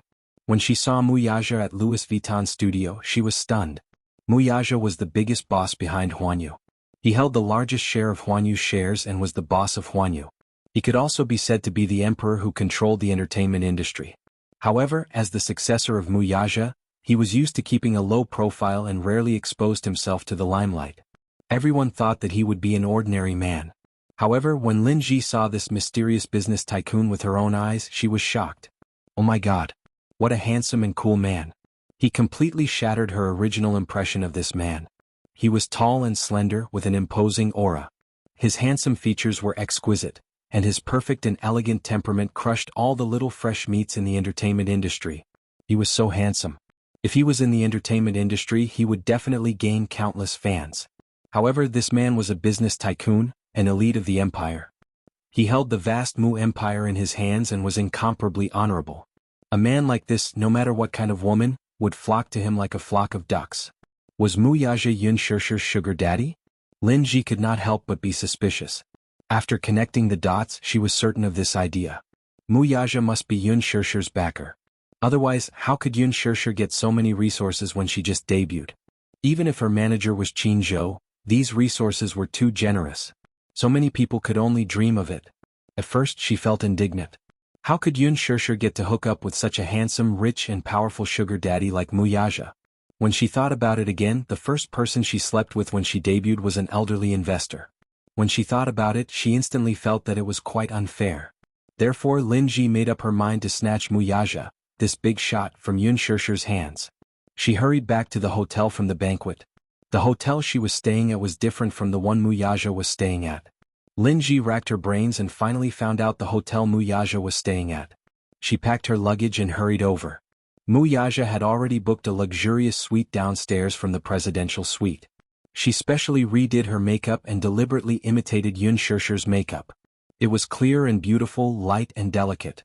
Mu Yaja took a fancy to Yun Shishir because he liked Yun Shishir's aesthetic style. Pure, immature and even like a young student. These days the big bosses in the circle all like this kind of taste. Thus, Lin Ji imitated Yun Shishir's dressing and took off all her clothes except for a silk nightgown. She stood in front of the mirror and looked at herself in the mirror. The silk nightgown was extremely light and thin. Under the light, one could easily see the outline of her body wrapped in the nightgown through the fabric. It was a little ambiguous. Lin Ji was very pleased with herself. She purposely dressed so sexy and flirtatious. She didn't believe that Mu Yaja wouldn't take the bait when she sent herself to his door like this. Lin Ji's ambition was huge. She fantasized about seducing Mu Yaja. After she took this man for herself, Yun Shishir would be mercilessly kicked away. Chapter 15-14. At that time, all she had to do was think about how to get close to him, coax him and make this sugar daddy happy. When the time came, she would be able to marry into a rich family in glory. That was the direction she should be working towards. There were so many female celebrities in the entertainment industry. How many of them entered the industry purely because of their passion for acting? Most of them used acting as a springboard to fame. Once they gained some fame, they would have the opportunity to enter the upper class and interact with the aristocrats. Marrying into a rich family was their ultimate goal. Lin Ji was no exception. Her family was not well off since she was young. Perhaps she was afraid of being poor, so she had a strong desire for material things and power. To her, in marriage, love was dispensable. Material things were the only thing that mattered. Therefore, marrying into a rich family was her greatest wish. When Lin Ji arrived, she was fantasizing that if her plan was successful and she could gain Mu Yaja's favor, it would be best if she could kick Yun Shishir out of the picture. Then she would be able to flaunt in front of Yun Shishir. According to the rumors, only one of the gowns Yun Shishir wore at the Fashion Week was provided by Louis Vuitton. No one knew where the rest came from. Could it be that she had bought them herself? They must have been given to her by Mu Yaja. Whether it was the ink-style gown or the Cheongsam gown that stole the limelight at the banquet, Mu Yaja had probably bought them at a high price for her to wear. What a generous gift. Mu Yaja was really generous when it came to her. Lin Ji's heart was filled with envy. In her heart, she yearned for Mu Yaja even more. If one day she could rise to the top, that would be amazing. The moment the door opened, Lin Ji saw Mu Yaja standing in the doorway. He was wearing a black bathrobe. It seemed that he had just come out of the bathroom. His entire body was dripping wet, and his hair was slightly messy and slanted. It covered his brows and left a deep shadow on his eyelids. Fine droplets of water dripped from the ends of his hair. It was obvious that he had just come out of the bathtub. Lin Ji's heart skipped a beat and her face turned red. This was not an act. She was really mesmerized by Mu Yaja's handsome face. For a moment, she had completely forgotten the lines that she had prepared over and over again. She had forgotten how to open her mouth at that moment. She looked down and saw the man's slightly open chest. His chest was exposed to the air. His muscles were well defined and there were water droplets on them. His sexy muscles stretched all the way down. Damn it, he was so charming. Lin Ji lost control of herself for a moment. Her eyes were fixed on him and she couldn't look away. Oh my God, looking at this man up close, he was even more handsome than when she had first seen him from a few meters away. For the first time in her life, she was almost suffocated by a man's beauty. A man like this was definitely a godlike existence. Lin Ji was so mesmerized that she forgot how to be jealous of Yun Shishir. She only wanted to take Mu Yaja down. She must have this man in her pocket. Even if she had to spend the rest of her life, she must tame him. Chapter 15:15. He blocked the door with his tall body, as if he had no intention of letting her pass.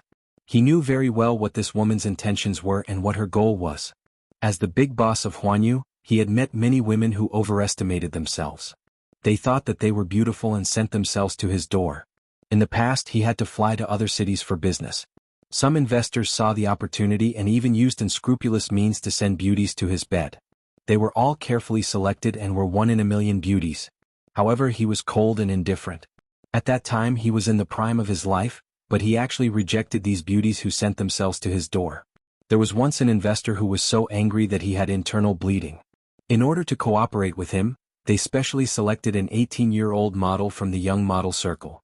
They stripped her naked and sent her to his bed, but he actually chased her out of the door. That young model was naked and sobbing outside the door. No matter how much she knocked on the door, he didn't move at all. How amazing. Lin Ji obviously hadn't heard of these rumors. She thought that with Mu Yaja's young and vigorous age, she could successfully climb onto the dragon bed, if she dressed up a little more charmingly and sexily. But was that possible? Mu Yaja was a normal man. He also had vigor and desire. However, this kind of desire could only be shown in front of one person. As for the rest, he simply ignored them to the end. Thus, when Lin Ji was full of anticipation, she saw his handsome brows slightly raised and he said coldly, "What's the matter?" His handsome and cold face didn't have the slightest ripple. It was cold and indifferent, as if covered in ice and snow. Lin Ji was stunned. It was a completely different way of opening from what she had imagined. In her imagination, when she appeared dressed like this, shouldn't this man see through her motive at a glance and then pull her into the room? Was there something wrong with her? Lin Ji couldn't help but carefully re-evaluate herself. There was nothing wrong with her. She even purposely pinched Yun Shishir's demeanor. Yun Shishir was just like her name. Her name was poetic and picturesque. She was also beautiful. If she had to be described, she was like the clouds in the mountain stream and the running water in the small spring. She had a unique style of the Jiangnan water village. Thus, Lin Ji deliberately followed Yun Shishir's template and put on the same makeup as Yun Shishir. When she looked at herself in the mirror, she actually looked similar to Yun Shishir. Mu Yaja must have taken a liking to Yun Shishir because he liked her temperament. Delicate and pretty, pure and beautiful. It was like a piece of flawless jade. Since that was the case, she would follow Yun Shishir's example and imitate her. However, from Mu Yaja's indifferent eyes, her meticulous plan seemed to have some flaws. Not being able to attract this man at first glance made her feel a little frustrated. However, Lin Ji wasn't discouraged. When it came to sending herself to the door, Lin Ji knew that she had to be thick-skinned. She couldn't care less about face and dignity. Even if she had to beg him on her knees, she had to beg him to take her. Thus, Lin Ji raised the hand that was originally behind her back. In the palm of her hand was a bowl. Chapter 15:16. Lin Ji held the bowl, her eyes curved into crescents as she asked timidly, "Mr. Mu, may I sit in your room for a while?" The moment she said that, coupled with the bowl, her intention was clear. Whether it was in the open or in the dark, it was a hint to Mu Yaja. A bowl, homophony, one night. This was a clear indication that she wanted to sleep with him for a night. Sometimes, the unspoken rules hidden in the unspoken language were just that wonderful. The entertainment industry loved literature and art. So much so that even the act of sleeping with someone could be done in such a stylish manner and be bestowed with such elegant sentiments. Mu Yaja frowned slightly. Before he could say anything, Lin Ji was afraid that he would reject her, so she immediately expressed her attitude. "Mr. Mu, don't worry. I'm very obedient, very obedient. I'm a very obedient woman. I won't do anything that makes you unhappy and I won't play any tricks. I'll definitely follow your orders like an imperial edict. But, please don't reject me, okay?" After a pause, Lin Ji moved greedily and cautiously a few steps closer to the door. Tonight she had to enter this room. Even if she couldn't climb into his bed, it didn't matter. Entering this room would at least mean that she had succeeded. Not far from here, she had specially ordered someone to secretly take a video. Once she entered this room, they would make a screenshot. When the time came, even if she didn't succeed in hooking up with a big shot like Wuxia, she could still use these videos to create hype. Lin Ji had put a lot of thought into this and was very scheming. Wuxia asked coldly, "Who asked you to come?" Lin Ji was stunned. "There's no one? I wanted to accompany you of my own accord." "No need," Wuxia said decisively and was about to close the door. However, how could Lin Ji give up just like that? Seeing that Wuxia was about to close the door and shut her out, she made up her mind. She clenched her teeth and unexpectedly stretched out her leg, trying to use her own flesh and blood to block the door from closing. Wuxia didn't notice at all, and he didn't expect her to do that. The door closed and her leg was pinched. With a stifled cry, Lin Ji's legs went limp and she half knelt by the door. Wuxia turned around and realized what had happened. This woman actually used her leg to block the door from closing. So vicious and merciless? Most people were ruthless only because of their attitude towards others. This woman was so cruel to herself. While Wuxia was in a daze, Lin Ji took advantage of the moment he was distracted and limped in through the crack in the door. Even if he had to crawl into this room. Lin Ji crawled into the room and closed the door behind her. Wuxia was completely stunned by her unscrupulous methods. After a long while, he finally returned to his senses and let out a cold laugh. "Woman, you have some tricks up your sleeve." In order to enter his room, she had even resorted to the ruse of injuring herself to gain his confidence. Using his own flesh and blood as the price? However, he had already seen many such shameless women and had long been used to it. Would these tricks work? He didn't like her at all. "Get out." Wuxia didn't give her any leeway and said coldly. "No." Chapter 15-17. "Just let me stay here tonight, okay? Let me serve you well. Don't worry, I'll definitely serve you well and satisfy you." As she spoke, Lin Ji actually took the initiative to kneel in front of him and reach out, wanting to touch him. Wuxia glanced at her from the corner of his eye and nimbly retreated, intending to avoid her at all costs. Lin Ji was instantly annoyed. How could she forget that Wuxia should like reserved and shy girls like Yun Shishir? She actually forgot for a moment and revealed her true nature, impatiently wanting to pounce on him. He didn't like her like this. Thus Lin Ji smiled and asked, "What do you like? Can I learn?" Wuxia was expressionless. Lin Ji continued, "If you like someone like Yun Shishir, I can also become like her." "What's your motive? You can just say it. Don't beat around the bush." Wuxia impatiently interrupted her. Lin Ji's eyes widened, but she heard his cold and clear voice like snow. "What's your motive? Just say it and get lost after you're done." He could very well pick her up and kick her out of the door.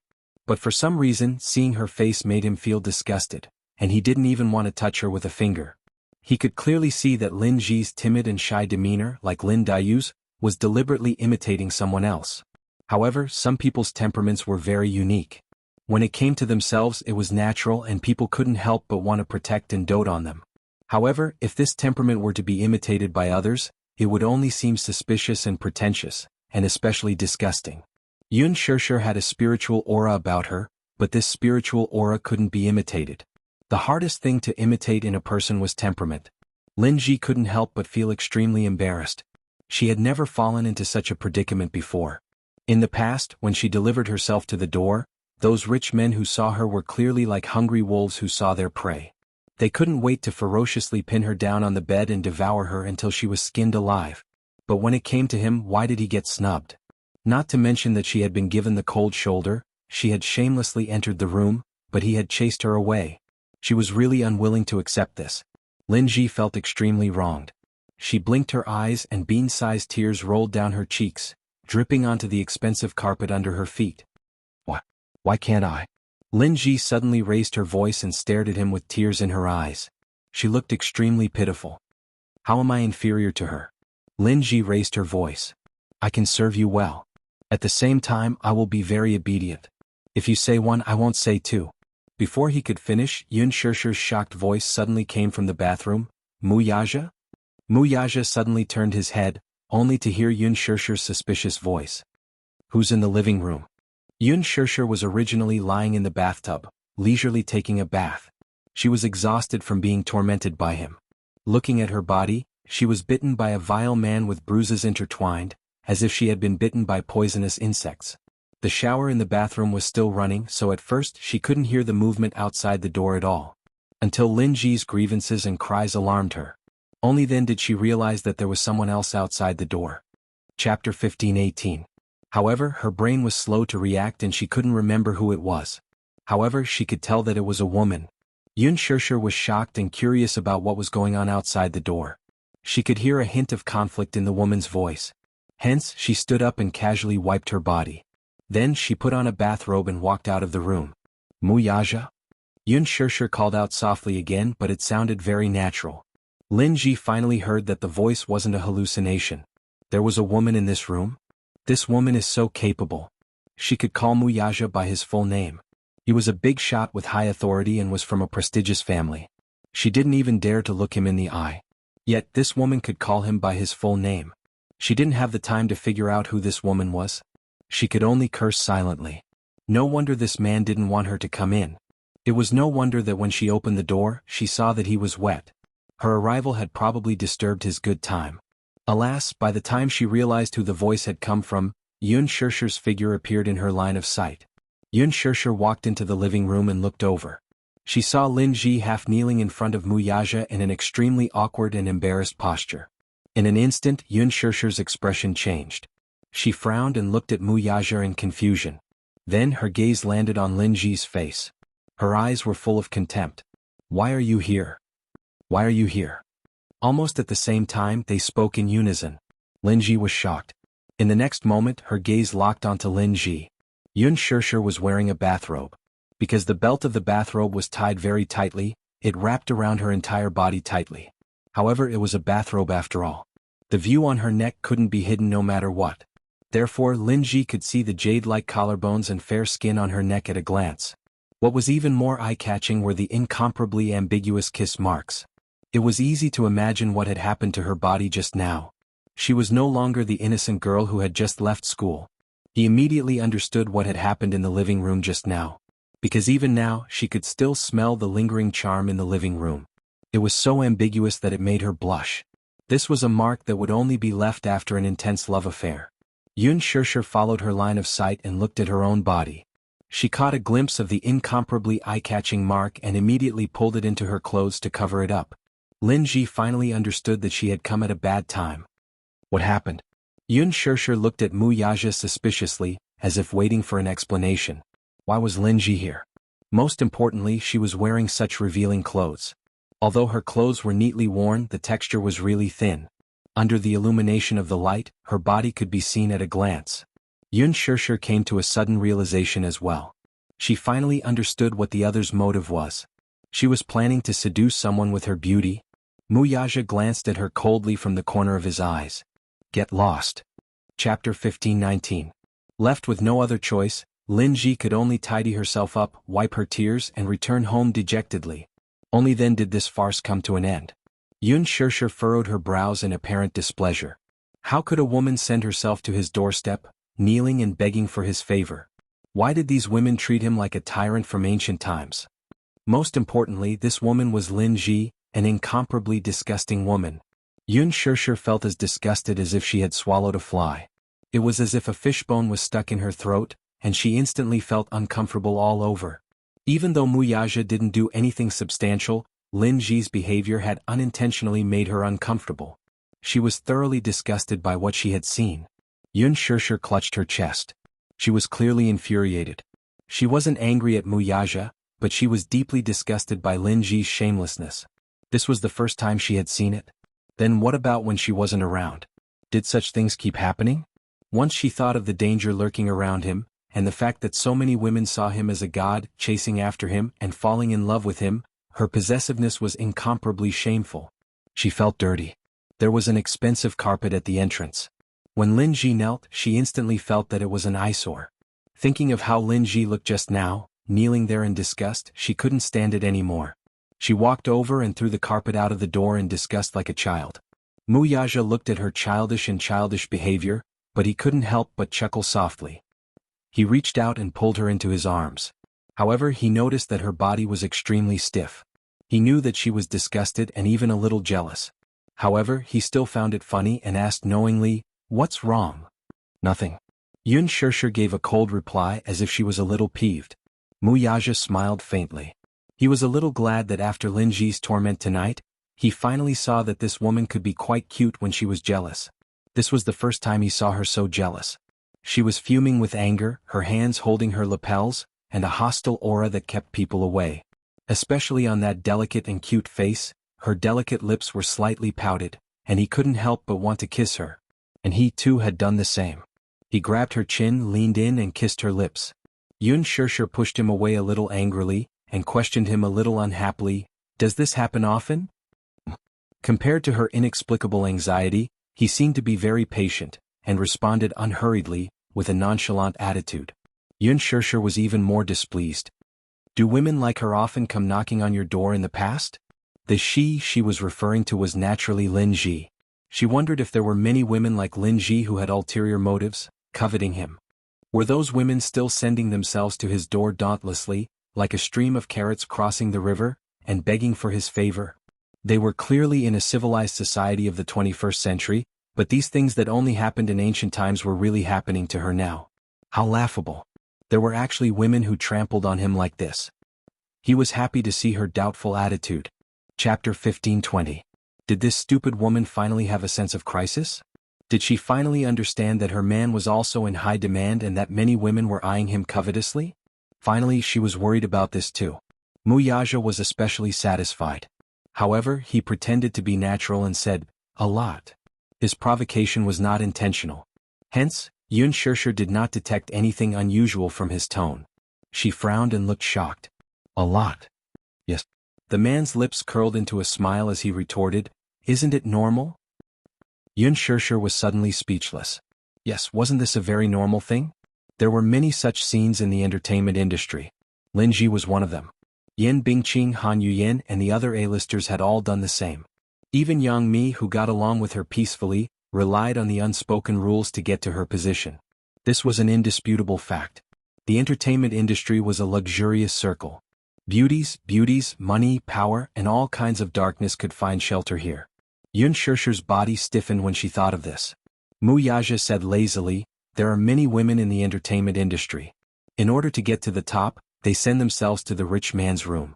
What you don't know is that whenever I book a hotel, my hotel room number and all other information will be revealed in the next second. Then many women will appear at my door, dressed in all kinds of flirtatious and seductive clothes." Yun Shirshir asked relentlessly, "What about you? Do you open the door and let them in?" "No." Mu Yaja was very calm about this. "No." Yun Shirshir was clearly skeptical of his claim. Then what exactly was the situation just now? Mu Yaja said, "In the past, I didn't like to interact with women in the industry. I thought they were dirty and disgusting. Those bodies looked beautiful, but under those beautiful faces, there was greed and lust. I didn't like it." "What about Lin Ji?" Yun Shirshir obviously did not want to let go of this point. "Why did you let her in?" Mu Yaja frowned. He was indeed wronged on this point. Was he the one who let this woman in? "I closed the door.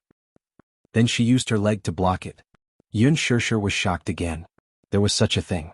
This was too much. How could she be so shameless? She was rejected and still shamelessly came to him. How thick-skinned. Yun Shirshir uttered these words with a frown. Mu Yaja teased, "Do you think everyone is as thin-skinned as you?"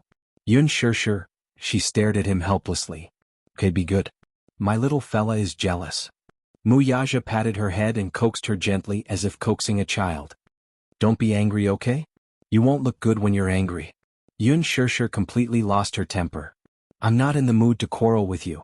She turned her face away. Obviously she was still sulking. It was true that she could not blame him for this matter. However, she was still very angry and had nowhere to vent her anger. She kept it in her heart and did not know how to release it. She could not blame him, but she did not want to bother with him either. However, Mu Yaja found it funny. This woman, once she started to feel awkward, she really couldn't be coaxed with just a few words. Chapter 15:21. The feeling of being jealous was surprisingly good. Felt really good. At least, it felt like she was being cared for. Mu Yaja was in a good mood. Hence, he reached out and clasped her shoulders, turning her body around to face him. There was a satisfied playfulness in his eyes. "Are you jealous?"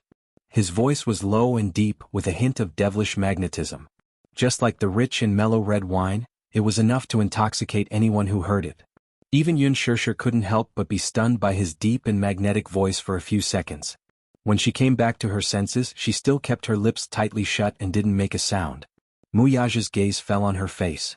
It was a little charming, a little cute, and a little twisted, but it made him faintly feel more excited. He lowered his head and precisely captured her breath, gently sucking on those tender and moist lips. Yun Shirshir couldn't help but push him. Hey! Muyaja didn't have the time to care about her struggle. She exerted more strength in her hand and pushed him away a little. I'm still angry. In other words, she wasn't in the mood to do these things at the moment. What? He frowned slightly, feeling slightly displeased by her rejection. He didn't like her rejection. However, he could tell that she was still conflicted. Yun Shirshir looked up and stared at him seriously. I don't want this to happen again. She didn't want to see any woman clinging onto him and not letting him go. She didn't even want to see such a ridiculous thing happening in a hotel. She didn't like it and didn't want to see it again. She would feel disgusted, and at the same time she would feel repulsed for a long time. Repulsed because she was extremely insecure. She was afraid of losing him. This feeling of insecure was not good, and it was very unpleasant. Muyaja stared at her but didn't say anything for a moment. He kept quiet. In the silence, Yun Shirshir was originally waiting for his response. However, when she didn't get a response, she looked up uneasily and saw that he was also staring at her deeply without blinking, as if he was deep in thought. What happened? Yun Shirshir pursed her lips. Is my request too much? You should admit that you're jealous. Muyaja suddenly curled his lips and nodded. He leaned closer to her face and looked into her eyes. He touched her nose and said, You're jealous of me. Yun Shirshir was startled. She knew in her heart that she was indeed jealous. This was undeniable. However, she was reserved and shy. For a moment she was too embarrassed to admit it. Thus she said, I just don't like. She stuttered, as clumsy as a helpless child, not knowing how to express the bitterness in her heart. I don't like this feeling. Muyaja patiently waited for her to express herself. Yun Shirshir looked up and said, I don't know, the feeling of being coveted by others. This feeling is so annoying.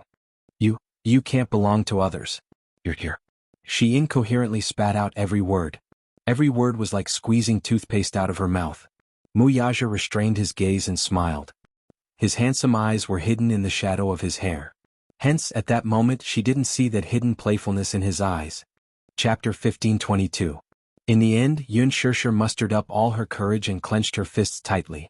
Using all her might she said, You belong to me. You belong to me. You belong to me and me alone. Do you understand? Yun Shirshir looked up at him. The unspoken words in her heart seemed to be silently questioning him. Muyaja's heart skipped a beat. His gaze froze as he stared at her in a daze. He did not expect that he would be waiting for this sentence. Yun Shirshir helplessly tugged at the cuffs of his bathrobe. This small action was more like a silent act of coquettishness. Her tone softened instantly. With a hint of helplessness she asked, You belong to me, right? He had said it before. He belonged to her and her alone. He would promise her a world. He would promise her the whole world. Muyaja was stunned for a long time. Suddenly he laughed involuntarily. Grabbing her chin, he narrowed his eyes slightly. Like a dragonfly skimming the surface of the water, he lightly pecked her little mouth that wanted to say something. Yes, you're right. His broad and warm palm cupped her face. Her face was so small that he did not dare to use any strength when he held her face. He was afraid that he would accidentally hurt her. He pressed his lips against hers, unwilling to leave. Opening his handsome eyes slightly, his pupils were filled with endless charm. They were so dark that they shone brightly. It was as if countless stars were hidden within them, embellished with sparkling starlight. He was so close to her that their eyelashes were intimately intertwined. His eyelashes were so long that even his eyes brushed past her eyelids, leaving behind traces of itchiness. He really loved this torturous little thing. Muyaja pressed the tip of her nose and hugged her waist even tighter. At the same time he blocked her lips and said, Listen? Yun Shirshir looked up and gazed into the depths of his eyes. I belong to you and you alone. He said each word with a pause. Every word was said with incomparable seriousness. Do you like this answer? Yun Shirshir was taken aback. It was as if a certain part of her heart had been struck hard, causing her to go limp. Muyaja smiled, but before she could respond, he kissed her. However, this kiss was not as domineering and fierce as it had been at the beginning. Instead, it was soft and gentle as it rubbed against her lips. Hugging her waist, he continued the unending kiss. The seductive kiss went all the way from the entryway to the living room, where they lingered on the sofa. This kiss was no longer limited to the sofa. Pressing his lips against hers, Muyaja's kisses gradually deepened and deepened. At the same time he pried open her lips, his hands also moved. With a few moves, he smoothly untied the knot on her waist. Her knot was very tight, but to him, it took only a few seconds for her clothes to be pushed aside. Yun Shirshir was kissed until she felt like she was about to suffocate. It was rare that he gave her space to breathe. In just a moment he sealed her lips again and kissed her deeply. She raised her hands and hugged his neck. It was rare for her to take the initiative to pull his bathrobe down to his shoulders, revealing his well-defined shoulders. Muyaja could not help but tease her, "Little one, in such a hurry?" After he said that, Yun Shirshir was extremely embarrassed. Her face suddenly turned red as she stopped her actions and wanted to withdraw her hands. Chapter 1523. Muyaja's overly flirtatious words really made people blush and their hearts race. In front of others, he always gave people the impression that he was pure and ascetic, and he wasn't that enthusiastic about such things between men and women. Therefore, in the wealthy families, many young ladies from prestigious families flocked to him like ducks. It wasn't because of anything else. It was because other aristocratic young masters like him often had messy relationships with men and women. However, there had never been any rumors about him having a messy relationship. This was already considered extreme among the wealthy families. But in reality, there wasn't a man who wasn't passionate about such things in bed, and there wasn't a man who really said that he was pure and ascetic. This matter also depended on the partner. In other words, even if Lin Ji tried her best to strip off all her clothes and stood in front of him flirtatiously, he might not even bat an eyelid.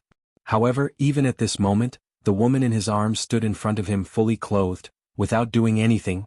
Just one look was enough to make him have the urge to take her ruthlessly.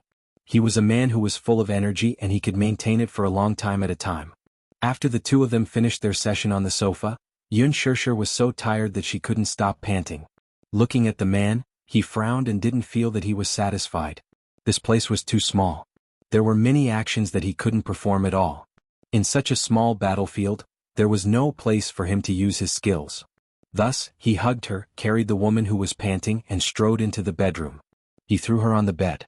Her petite body bounced slightly on the huge king-sized bed. Then, his tall body covered her in a dark mass and took advantage of her. Almost coherently, he merged with her again and continued what he hadn't been able to enjoy just now. At this moment he was worn down by her to the point that he didn't have any rationality at all. This little thing, damn it, was so beautiful. He was especially greedy for the warmth in her body, and he couldn't bear to come out again. Accompanied by her intermittent moans, it made his blood boil even more. No matter what, he didn't know how to be satisfied. He couldn't wait to give it to her like this. "I can't." "No, I can't." Yun Shirshir gripped the bedsheet tightly and almost cried. She begged, "Muyaja, I'm dying." Her absurd pleas for mercy almost caused a certain man who had been cultivating to break his cultivation when he heard her words. He held back his laughter, leaned over, and seductively bit her ear, but said in an incomparably domineering manner, "I won't let you die. You." Yun Shirshir didn't even have the strength to glare at him. Ridiculous. It was too absurd. It was not until the wee hours of the morning when she begged him in every possible way that he was willing to give up. The absurdity that she had suppressed for so long was finally released.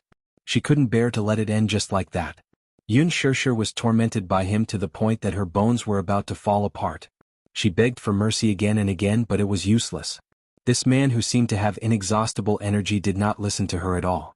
Even when she was exhausted, he still used those shy postures to torment her and provoke her.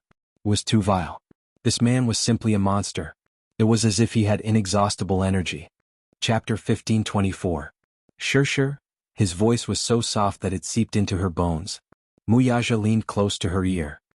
His eyes were slightly open, and his thin lips were close to her ear as he murmured.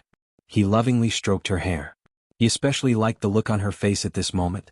She was languid, intoxicated, and extremely enchanting. He had never thought that he would be so infatuated with a woman.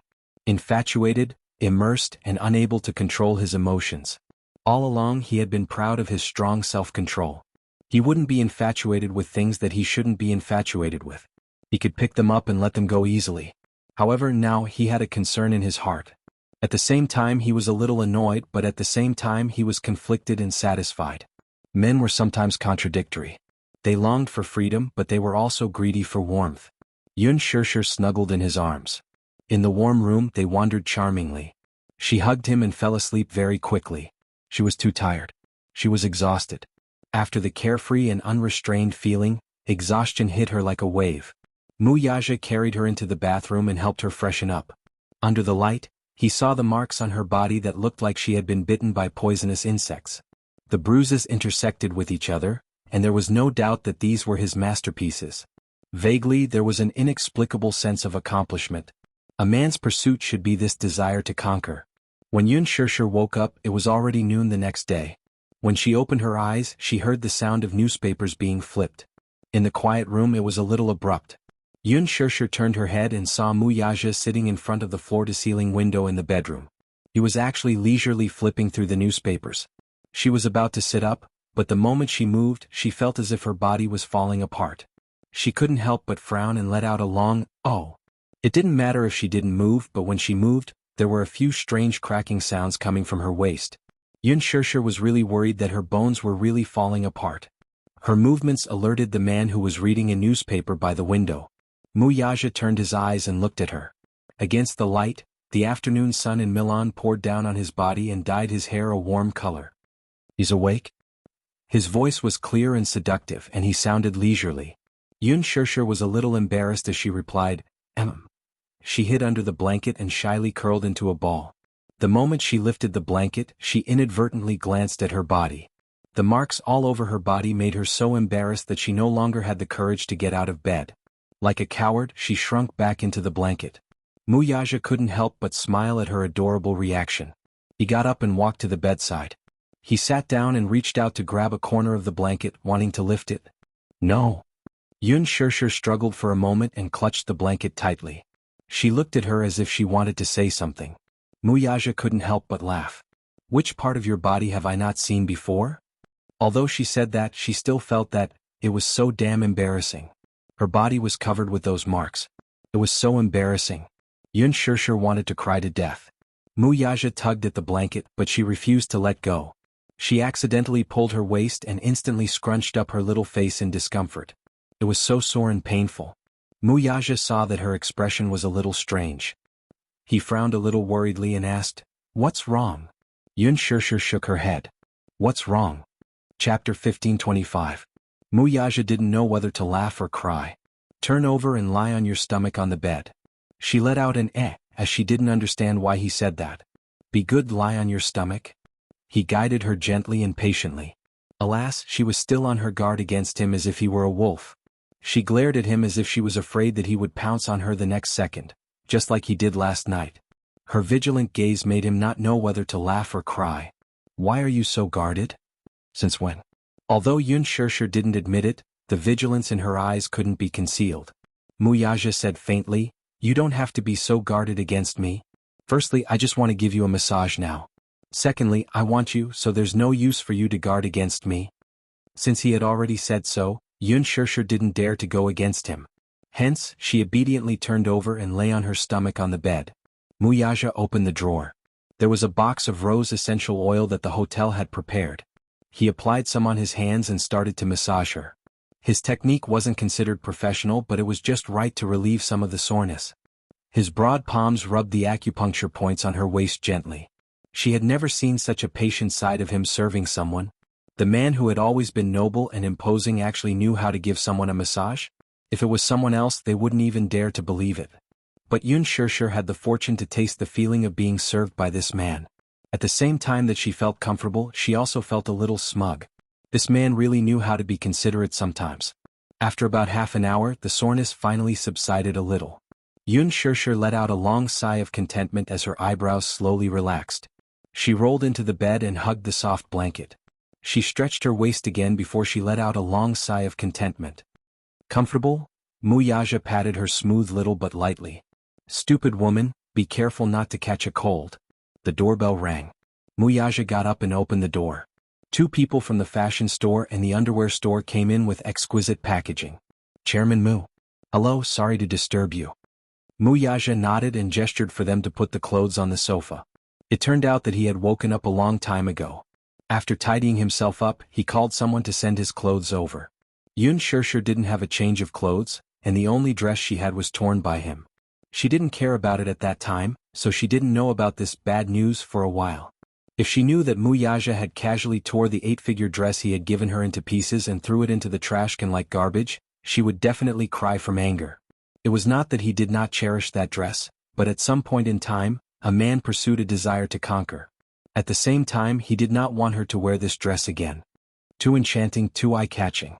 When she wore this dress, no matter how it covered it, it made her look exceptionally sexy and beautiful. She was his treasure. This kind of beauty was not allowed to be coveted by others. When he sent the clothes into the bedroom, Yun Shirshir saw the exquisite packaging in his hands and was a little confused. This is new clothes. Muyaja put it on the bed. It's already ironed. Just wear it directly. Chapter 1526. At this moment she couldn't help but be amazed by this man's magical powers. He had actually grasped her measurements so accurately. Be it her bust, waist, or hips, there was not a single mistake. It was perfect. The style of the clothes was also good. The fabric was tight and covered all the marks on her body. Otherwise she really wouldn't know how to face others. Especially her neck, which was full of love bites, could be seen at a glance. Oh my God, what exactly did he do to her body? Yun Shirshir felt angry and amused at the same time. Muyaja ordered someone to deliver breakfast or lunch. After Yun Shirshir ate, she suggested that they go shopping. Since they were already there, they should buy some souvenirs before leaving. There's nothing to shop in Milan. Muyaja didn't have any good suggestions. Milan was a paradise for shopping maniacs, but there wasn't anything special about it. The flight had already been arranged. Yun Shirshir decided to return home early. Hence, she made a call to Qinzhou to inform him. You're returning home today? As expected, Qinzhou was obviously very angry when he heard that she was returning home early. There are a few more special shows coming up. If you don't stay and perform well, why are you rushing back now? Why don't you go to heaven? Yun Shirshir said aggrievedly, I saw that I was on the headlines. I'm already satisfied. Qinzhou was speechless. Yun Shirshir said pitifully, Chairman Qin, let me go back home. I'm so tired. I want to have a good rest. There are still a few more scenes to shoot. I need to conserve my energy so that I can handle those high-intensity scenes. Qinzhou then said mercifully, forget it. You go back home first. If you don't want to appear in the airport show, then so be it. Okay. On the way to the airport, they passed by a fashion plaza in the center of the bustling city. On the huge electronic screen, there was a report about the fashion banquet last night. She and Muyaja were there. Yun Shirshir looked at the image of her and Muyaja holding hands, and the corners of her lips curled up involuntarily. On Weibo there were endless reports about Fashion Week. Many media websites had created special reports about Fashion Week. However, because it was Muyaja's first official appearance in front of the media, there was no doubt that she used Muyaja's presence to jump onto the headlines like a rocket. For a long time, the public had many speculations about the mysterious young CEO of Mu Group. Finally, at the Milan Fashion Gala, the mysterious Crown Prince finally unveiled his mysterious veil. His handsome appearance and elegant temperament immediately attracted the attention of countless people. Muyaja's appearance was undoubtedly breathtaking. So much so that the limelight suddenly overshadowed all the A-list big shots in the country who had rushed to the fashion show, firmly occupying the first place of the hot search. Soon, the netizens on Weibo gave him the title of National Prince Charming. Oh my God! The CEO of Mu Group is so handsome. His handsomeness is on a whole new level. Oh my God, I'm going to abandon my Xingzhe and follow this CEO. He can obviously make a living with his face, but he has to rely on his talent. I heard that this young and mysterious CEO is worth hundreds of millions. Chapter 1527. The Mu Group plays an important role in the country's economy. It's like the heart of the country. He's rich, handsome, rich and good-looking. He's practically God's favorite. Oh my God, he's so handsome. The CEO of the Mu Group is so handsome. I've decided that I want to bear his children. Pfft. Yu was sitting in front of the computer when she read the netizen's comment. She almost spat out a mouthful of milk on the computer screen. She tried her best to hold it in but choked on the milk and coughed violently. She was dreaming. How dare she covet her daddy? She even said that she wanted to bear daddy's children? Was that even possible? Yu logged into her account. Her fingers flew across the keyboard as she typed a few lines of words. Arthur, do you think you can sleep with him? Auntie, let me kindly remind you that it's daytime now. Go to the supermarket and buy a pillow. It'll be faster for you to dream. A few seconds after he replied, the netizen retorted angrily, Who are you? I want to sleep with my idol. What does that have to do with you? You're such a busybody. Yu frowned and sneered. She replied, Muyaja is my daddy. Of course I have the right to say that. And he just give up. My daddy is already taken. After she finished typing, Yu leaned against the back of her chair elegantly. She looked relaxed and relaxed. Less than 10 seconds later, the netizen replied, I think you're the one who's dreaming, right? You even said that he's your daddy. Who are you? Where did this primary school student come from? You're crazy. Muyaja is your daddy. Who would believe that? Yu raised her eyebrows but did not reply. She turned off her computer and walked to the French windows. She was in a good mood. Seeing mommy and daddy appear in front of the public together, seeing them holding hands, this feeling was really good. It turned out that happiness was not a difficult thing after all. After Yun Shishir returned to China, she hurried home. When Yu found out that his mother had returned to the country, he personally cooked a sumptuous feast. His culinary skills were getting better by the day. Compared to his past culinary skills, his culinary skills were obviously on another level. Yun Shishir only tasted one bite of the pork belly he made, and she felt so happy that she could fly to the sky. Oh my God! It was too delicious. No matter how delicious the food was, it couldn't compare to her son's cooking. While Yun Shishir was crazily cramming, she felt that she was simply too blessed. Not only did she have an obedient and adorable son, but this son also had superb culinary skills. Her stomach was completely captivated.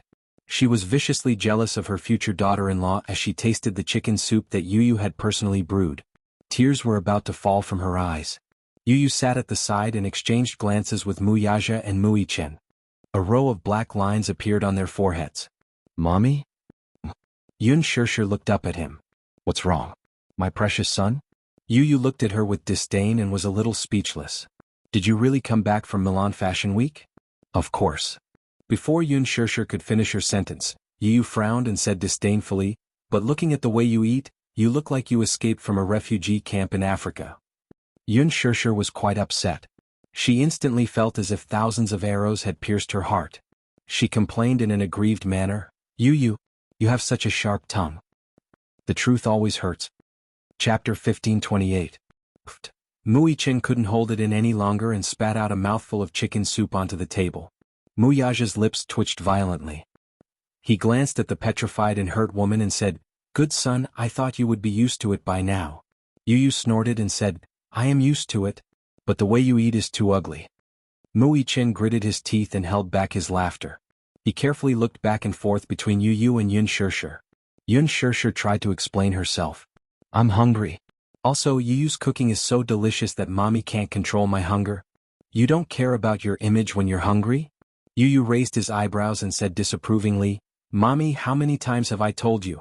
You have to be ladylike and elegant. Yun Shishir explained, Mommy has always been very elegant and has maintained a ladylike image. After she said that, she didn't forget to blissfully wink at him. Yu clutched his chest and said, Then Mommy should be considerate of Yu's feelings. The way you eat is too scary. Yun Shishir almost exploded from Yu's sharp tongue. This child was getting more and more sharp-tongued. How scary was the way she ate. Yun Shishir felt hurt and said sadly, Yu, please don't be so mean. Mommy will pay attention to her table manners. That's more like it. Good mommy. After he said that, he added, Eat slowly. Otherwise it won't be easy to digest. The soup is still warm. If you drink it too quickly, it will burn your throat. Yu's chicken soup was very good. There was a layer of oil on the surface, so Yun Shishir accidentally scalded the tip of her tongue. Yu stood up and used a spoon to scoop away the hot oil.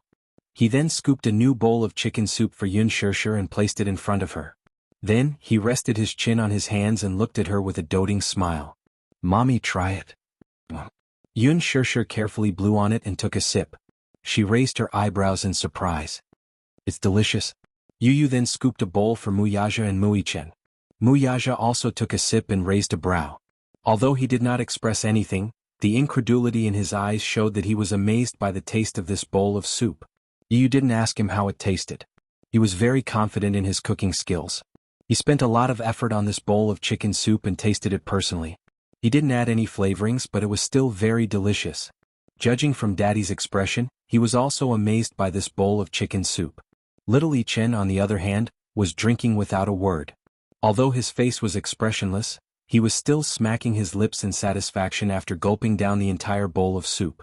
It was obvious that he was not satisfied yet. You, when you get married in the future, will you still be willing to make chicken soup for mommy? Yun Shishir suddenly asked pitifully. When she thought about how happy Yu's future wife would be, Yun Shishir finally understood why there were so many grudges between mother-in-law and daughter-in-law. When she thought about it, she actually felt a little sad. Yu replied matter-of-factly, "Of course. Yu will take care of mommy's chicken soup for the rest of my life." Yun Shishir was very touched. At the same time, she was also touched by Yu's cute and witty reply. "So cute. Let mommy kiss you." Chapter 1529. After returning to China, Yun Shishir rested peacefully for a few days. She made up for all the sleep she had missed while rushing to work. However, this peace only lasted for a few days. As soon as Qinzhou rushed back to China, a lot of work came crashing down on him. After returning from Milan, each artist team began to show their prowess and churned out press releases in full swing. Especially Lin Ji's team, they exaggerated the grand occasion of Lin Ji's red carpet appearance to the heavens. It was as if a fairy had descended to the earth and stunned everyone. However, no matter how much they exaggerated, the photos were just placed there.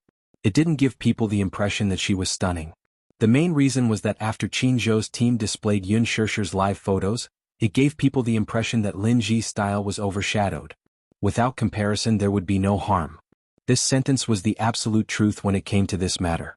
This infuriated Lin Ji's team, especially Lin Ji. Her face turned ashen when she saw the stark contrast between how the netizens were belittling her and Yun Shishir. She couldn't stand the sharp eyes of the public.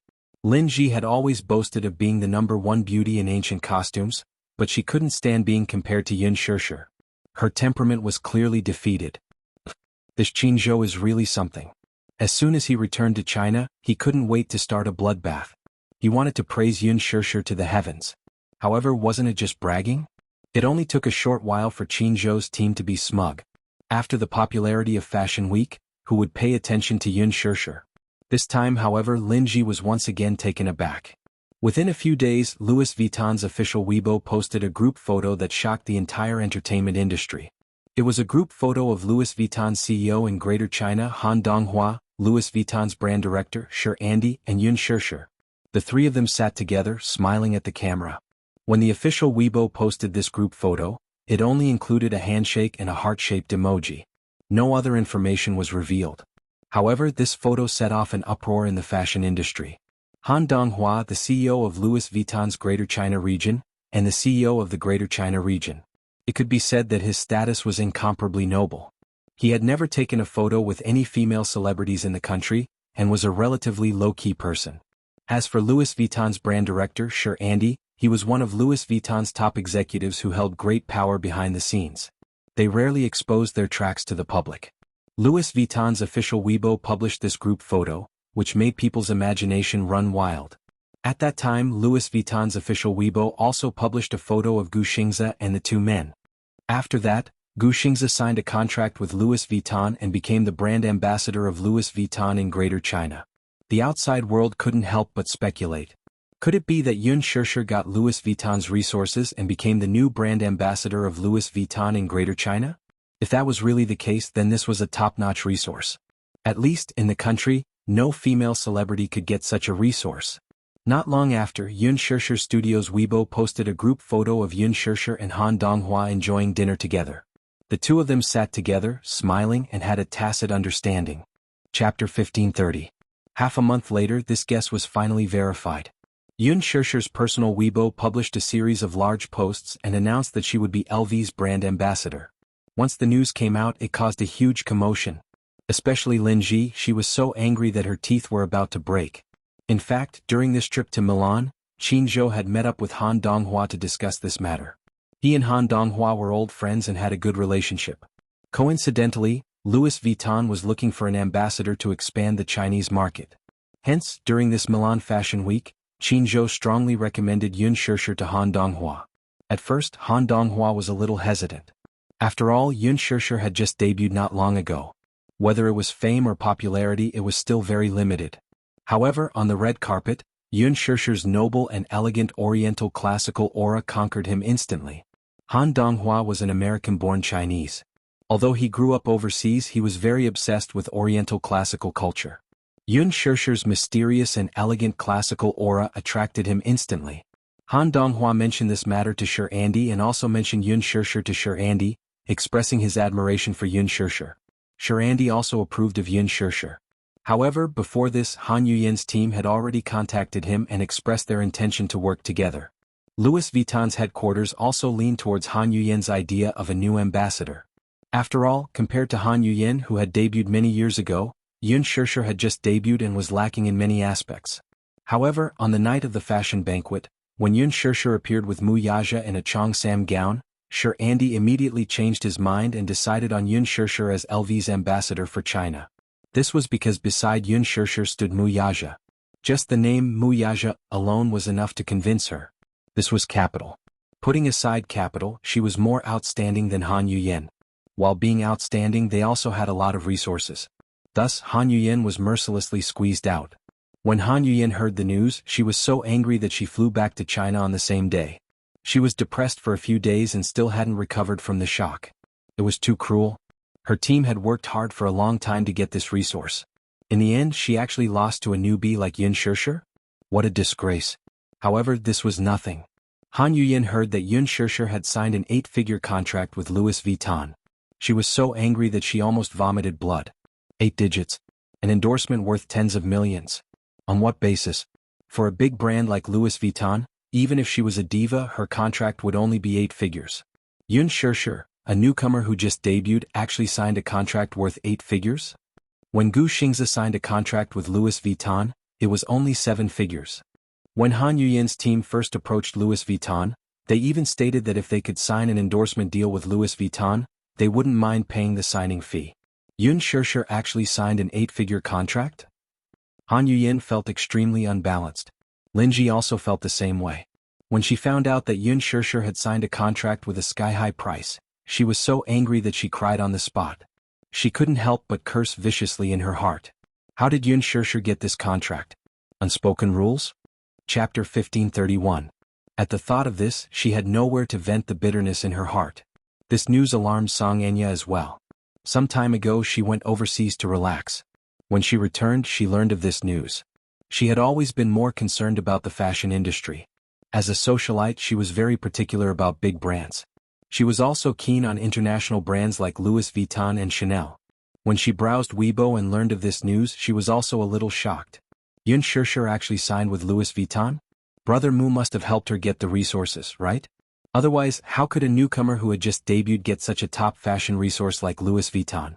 In the past few days after she returned, she discovered that there seemed to be a huge change in the Mu family. There was a huge upheaval in the Mu group. Mu Lianjue had passed away from an illness.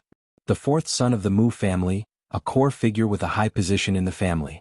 Not only that, Song Enya also noticed that Mu Wanru seemed to have disappeared. The Muse announced to the public that Mu Yaja and Mu Wanru had broken off their engagement.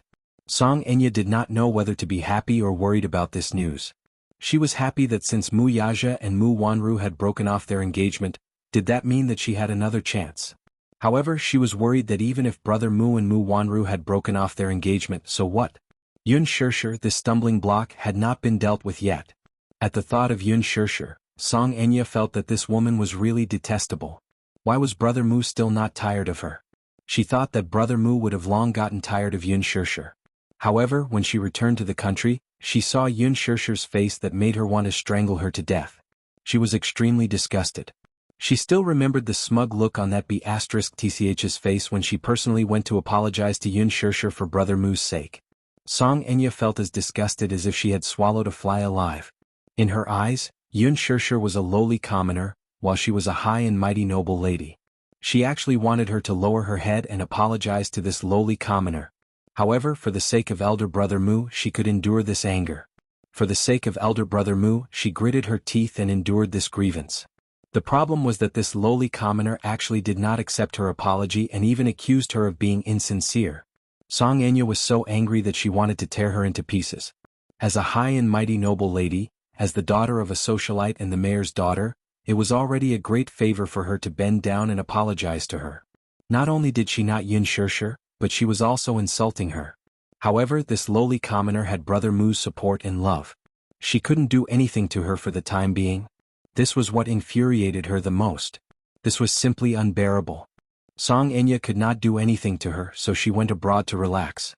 When she returned, she found out that Brother Mu and Mu Wanru had broken off their engagement.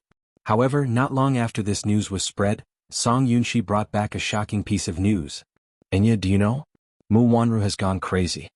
When Song Enya heard this shocking news from Song Yunshi, she was dumbfounded. For a moment, she could not digest this shocking news. What? Mu Wanru has gone crazy? Chapter 1532.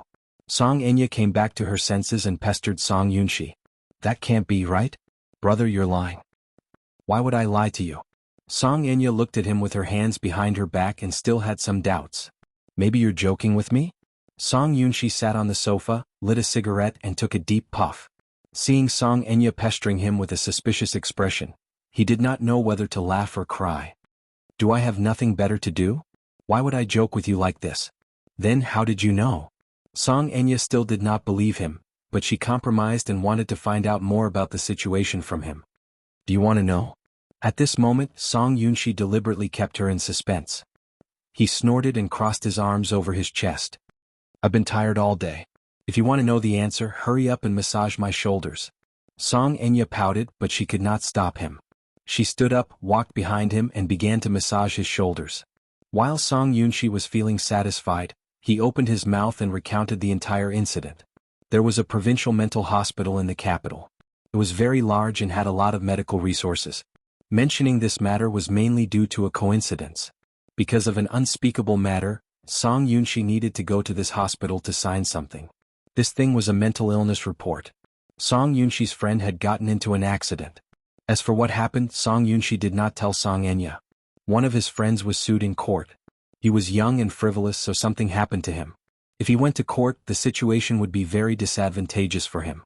However, if there was a mental illness report, this matter might be much easier to handle. Hence, he asked his father to find Song Yunshi and told him the purpose of his visit. He asked him to get such a thing for him. At first, Song Yunshi was unwilling. However, this friend of his was a more reasonable person. He gave him a special letter. Song Yunshi opened it and read it before agreeing to this matter. Therefore, he spent the entire day on this matter. When Song Yunshi arrived at the hospital, he wandered around the hospital out of boredom while waiting for the report to be issued. However, it was quite a coincidence. He had accidentally bumped into Mu Wanru. There was a very remote courtyard in the hospital. There were artificial mountains and flowing water. The environment and facilities were extremely beautiful. While he was wandering around, he saw a nurse twisting a female patient's neck and dragging her by the collar to the fountain. Without saying a word, the nurse pressed the female patient's head into the fountain. Song Yunshi was not surprised. In the mental hospital, such things were not unfamiliar. In fact, they were very common. There were many severely mentally ill patients in the mental hospital. When they acted up, they didn't recognize their relatives and went crazy. As a result, the doctors and nurses in the hospital were injured by them. Some of the nurses were good-tempered. They knew that it was because of their illness, so they didn't pursue the matter. However, some of the nurses were petty. If they were scratched or bitten by a patient, they would pull the patient to the side and punch and kick them until their faces were bruised and swollen. They would secretly torture them. Some of the patient's family members came from powerful backgrounds. The nurses would take very thin needles and stab them fiercely to vent their anger. Chapter 1533. Song Yunshi stopped and saw the nurse pressing the female patient's head into the spring pool. While pinching her body, she cursed, "Crazy! Stupid crazy woman! Who told you to scratch me? Who told you to bite me? Drown you? Drown you?" The female patient struggled crazily. Her movements were very big and the water splashed everywhere. Song Yunshi frowned slightly.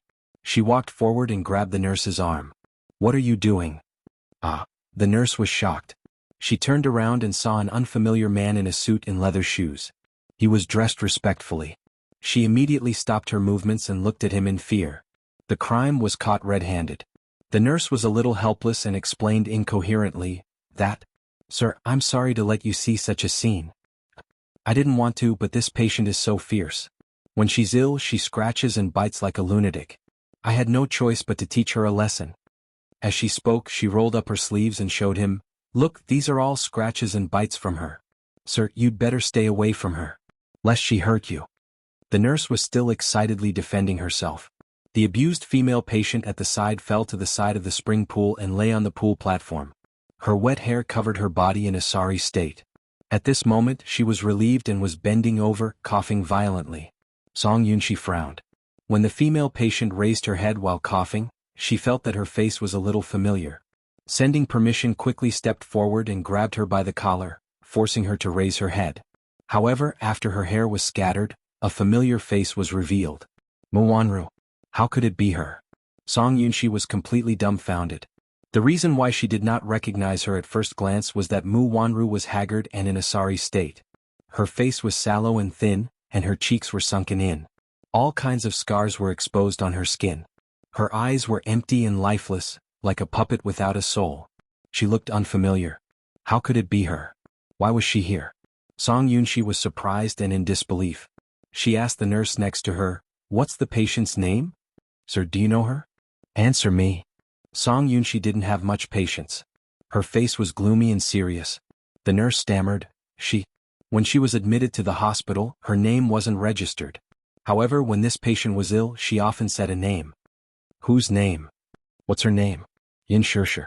It's the same name as that popular celebrity recently, so I remember it very clearly. Upon hearing this, Song Yunshi's eyes darkened. He turned around and looked at her.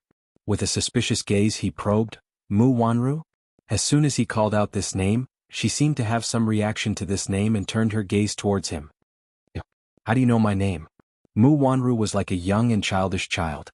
She laughed crazily a few times, pointed at him and then pointed at herself. You know me?" Song Yunshi turned pale with fright. His suspicions were confirmed. This person was Mu Wanru. But why was she here? This was a mental hospital. A place where mental patients were locked up. Chapter 1534. Why are you here? As soon as Song Yunshi finished speaking, Mu Wanru suddenly saw a nurse walking toward her from the side. She immediately panicked and hid behind Song Yunshi. She pointed at the nurse and wailed, "Devil! You devil! You're the devil who killed my child. Don't come over. Get lost. Get lost." She screamed crazily and hid behind Song Yunshi. Her eyes were wide open as if she had seen a ghost. Song Yunshi's face was filled with embarrassment. The nurse had a helpless expression on her face. She called the security department and said that the patient had sneaked out. Even when the security department escorted Mu Wanru back to the ward, Song Yunshi was still in a daze. Later, she found out from the hospital director that the patient had gone crazy due to excessive stimulation. She also suffered from a very strong paranoia and her mental state was extremely unstable. She was sent here by a mysterious person. When she was sent here, the person did not give any information about the patient and only asked the hospital to take her in. At the same time, as a condition, this person built a medical building for the hospital. Only then did the hospital director happily accept the patient. Song Yunshi knew that the hospital director was deliberately hiding it from her. She guessed that Mu Wanru must have been sent by the muse and asked the hospital to hide her identity. Mu Wanru had gone crazy. Out of humanitarian reasons, the muse sent her to a mental hospital and gave her a decent place to stay. However, Mu Wanru's identity was special. The muse repeatedly asked the hospital to strictly protect all information and forbade it from being revealed to anyone. After Song Yunshi received the test report, she did not stay in the hospital for long. Song Enya still felt that the whole thing was quite mysterious. How could a perfectly fine person go crazy for no reason? After Song Yunshi finished speaking, she could not help but sigh. "Enya, you didn't see that scene. When I saw Mu Wanru in the past, she was noble and magnanimous. She had the temperament of a lady from a wealthy family. When I saw her today, she no longer looked dignified. Her hair was disheveled and she was crazy, just like a beggar. I don't know what happened, but she really went crazy. I guess there's no hope. She can only spend the rest of her life in the hospital." Song Enya was still in a daze. "I still can't believe it. How did Mu Wanru go crazy? Which hospital is she in?" "The hospital," Song Yunshi replied. Song Enya seemed to be deep in thought. "What? You don't believe my words and you want to see it for yourself?" Yunshi, pretending to be unhappy. Song Enya hurriedly replied, "No. Brother, listen to yourself. I just a little. I can't believe it. I can't believe it." "She. What?" Song. It's impossible for a person to go crazy for no reason. She must have been agitated. That's enough. You're so stupid. Don't think too much about those useless things. Song Enya said angrily, What? Brother, you only know how to make fun of me. Chapter 1535. After sitting in the living room for a while, Song Yunshi went to the study to do some reading. Song Enya, on the other hand, sat on the sofa in a daze for a long time. Has Mu Wanru really gone mad? Daran Hospital was the only provincial psychiatric hospital in the capital. There were many mentally ill patients there. Is Mu Wanru really in there? The next afternoon, Song Enya drove to Daran Hospital. When she entered, the security guard stopped her. Hello, miss. You are? She panicked for a moment but maintained her composure. I'm here to visit a patient's family. Oh, come and register then.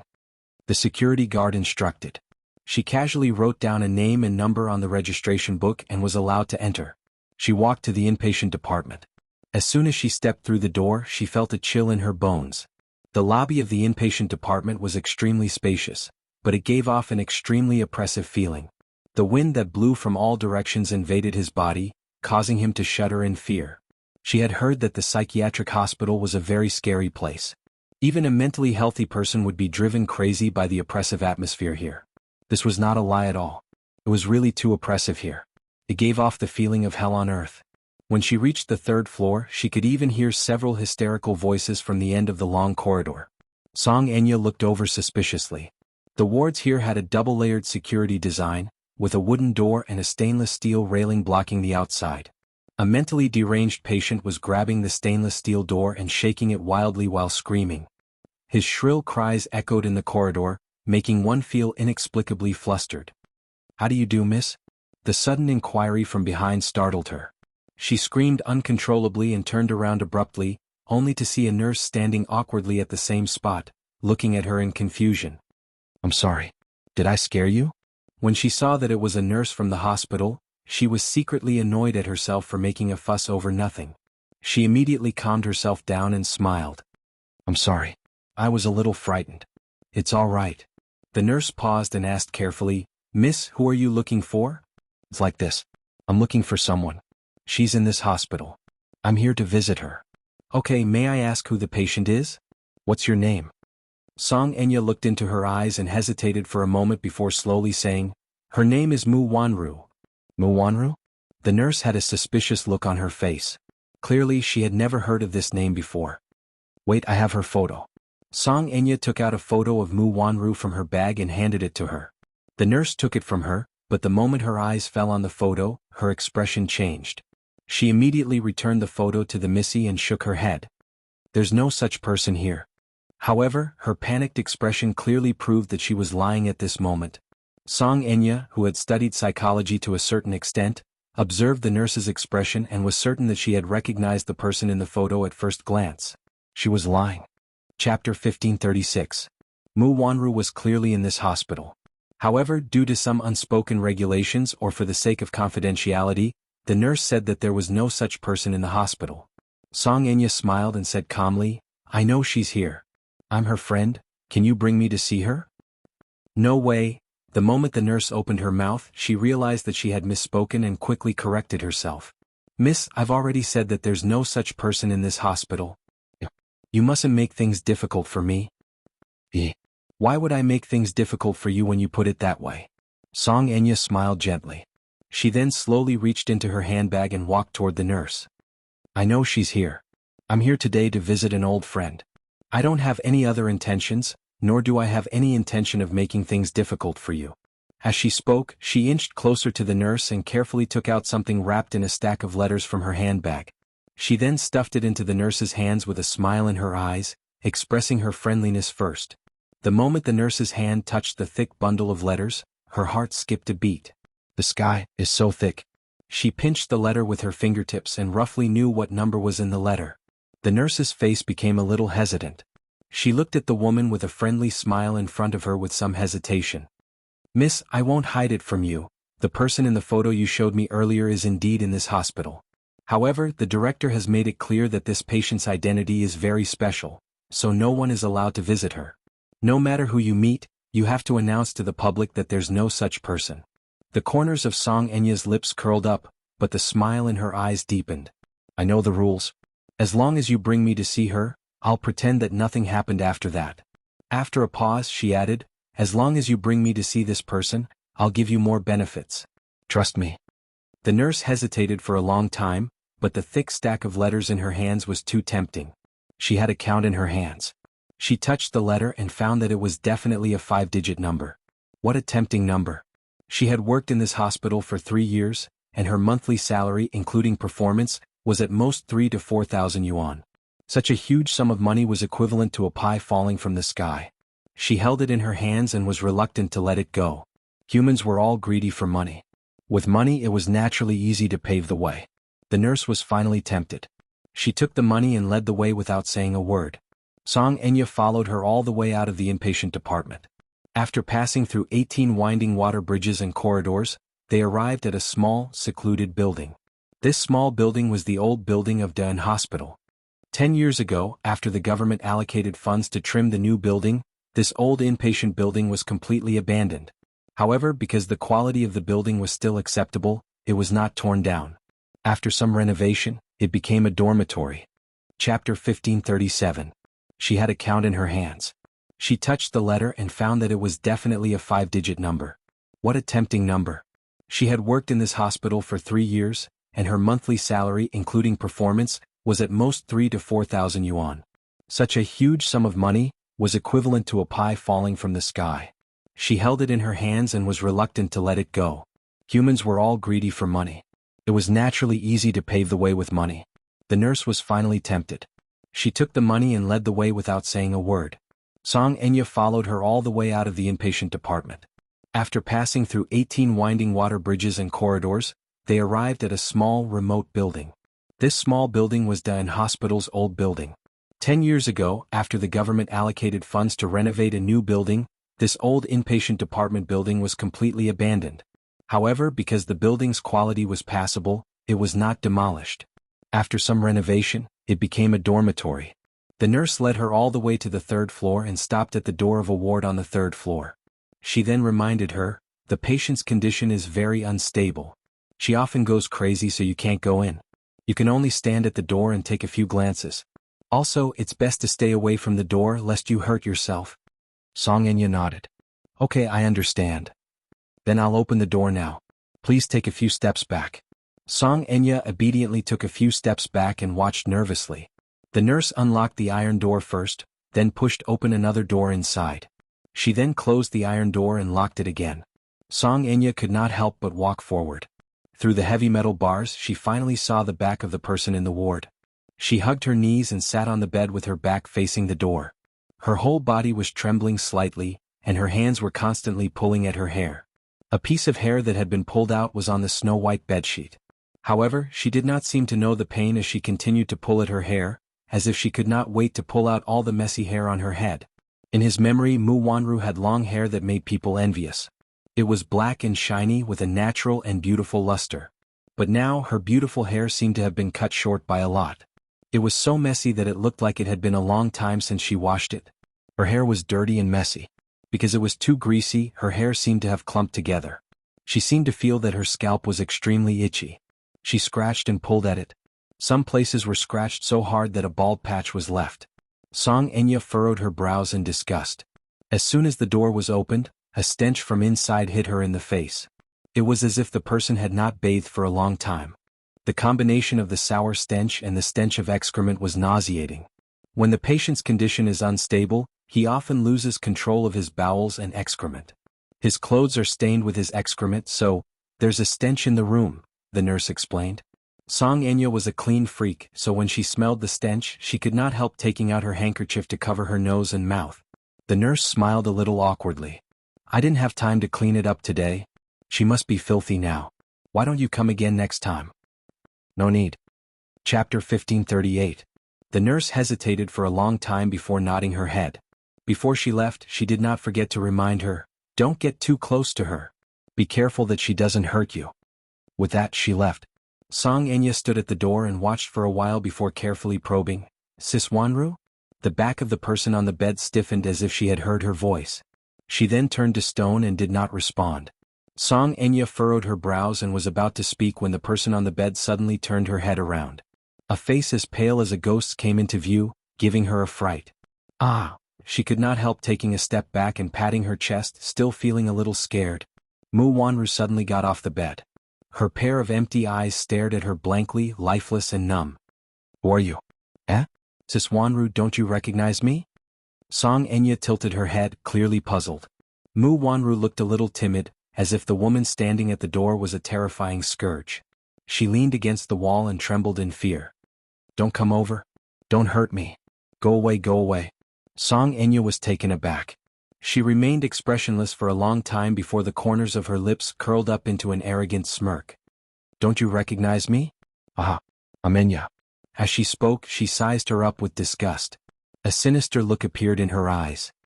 Ah, Mu Wanru, oh Mu Wanru, so you have a day like this too. I didn't expect you to end up in such a miserable state. How pitiful. She gloated and mocked her as she sized her up in disdain. Look at you. Take a good look at you now. You're dirty and sloppy. How disgusting. How does it feel to be abandoned? Song Enya paused for a moment before spitting out 2 words. You deserve it. Because of these 2 words, Mu Wanru's expression changed. She looked like she understood but also like she didn't. Her expression was a little strange. Mu Wanru, I've wanted to say this to you for a long time. Song Enya stood at the door and looked down at Mu Wanru condescendingly. It was as if the latter was nothing more than a pitiful ant beneath her feet that she could easily trample to death. Brother Mu is mine. It belongs to me. Brother Mu? Mu Wanru repeated it a few times in her mind. Suddenly the look in her eyes changed. A monstrous hatred appeared in her eyes. It was twisted and terrifying. She suddenly pounced at the door like a hungry wolf. Both her hands reached out the metal bars and grabbed at her angrily. Song Enya, who was standing very close to the door, was caught off guard and could not dodge in time. 2 bloody scratches were left on her face. She screamed and covered her face as she took a few steps back. She felt a burning pain on her face where she had scratched. When she touched it with her fingers, she felt a sharp pain. B*TC. What are you doing? Song Enya covered her face and yelled at her. Mu Wanru, on the other hand, seemed to have gone crazy. She kept making muffled sounds as her hands scratched in her direction. She was slurring her words and could not make out what she was saying at all. Song Enya hurriedly took out a hand mirror to check her face. There were 2 bloody scratches on her face from the other's sharp nails. Chapter 1539. Song Enya wiped her hands with a handkerchief and frowned in pain. She then looked at Mu Wanru's long fingernails, which were embedded with a mixture of black and yellow filth, and felt nauseous again. How disgusting. Oh God. Just how dirty were her hands. When she pounced on her, the gust of wind that came with her was accompanied by a fishy stench. Song Enya looked at the room behind her and saw that it was extremely dirty. There were feces, vomit, and all kinds of urine stains in the room. It was a sight that made one's scalp tingle. Mu Wanru screamed like a madwoman. Yun Shirshir. I'm going to kill you. I'm going to kill you. Song Enya was stunned. Suddenly, a strange and vicious expression appeared on her face. You recognize me? Yun Shirshir. Even if you turn into ashes, I'll still remember you. I won't let you off. You deserve to die. You deserve to die. You killed my child. You're the one who killed my child. Child? What child? Song Enya was stunned. Why did she keep saying that Yun Shirshir killed her child? Wasn't Mu Wanru infertile?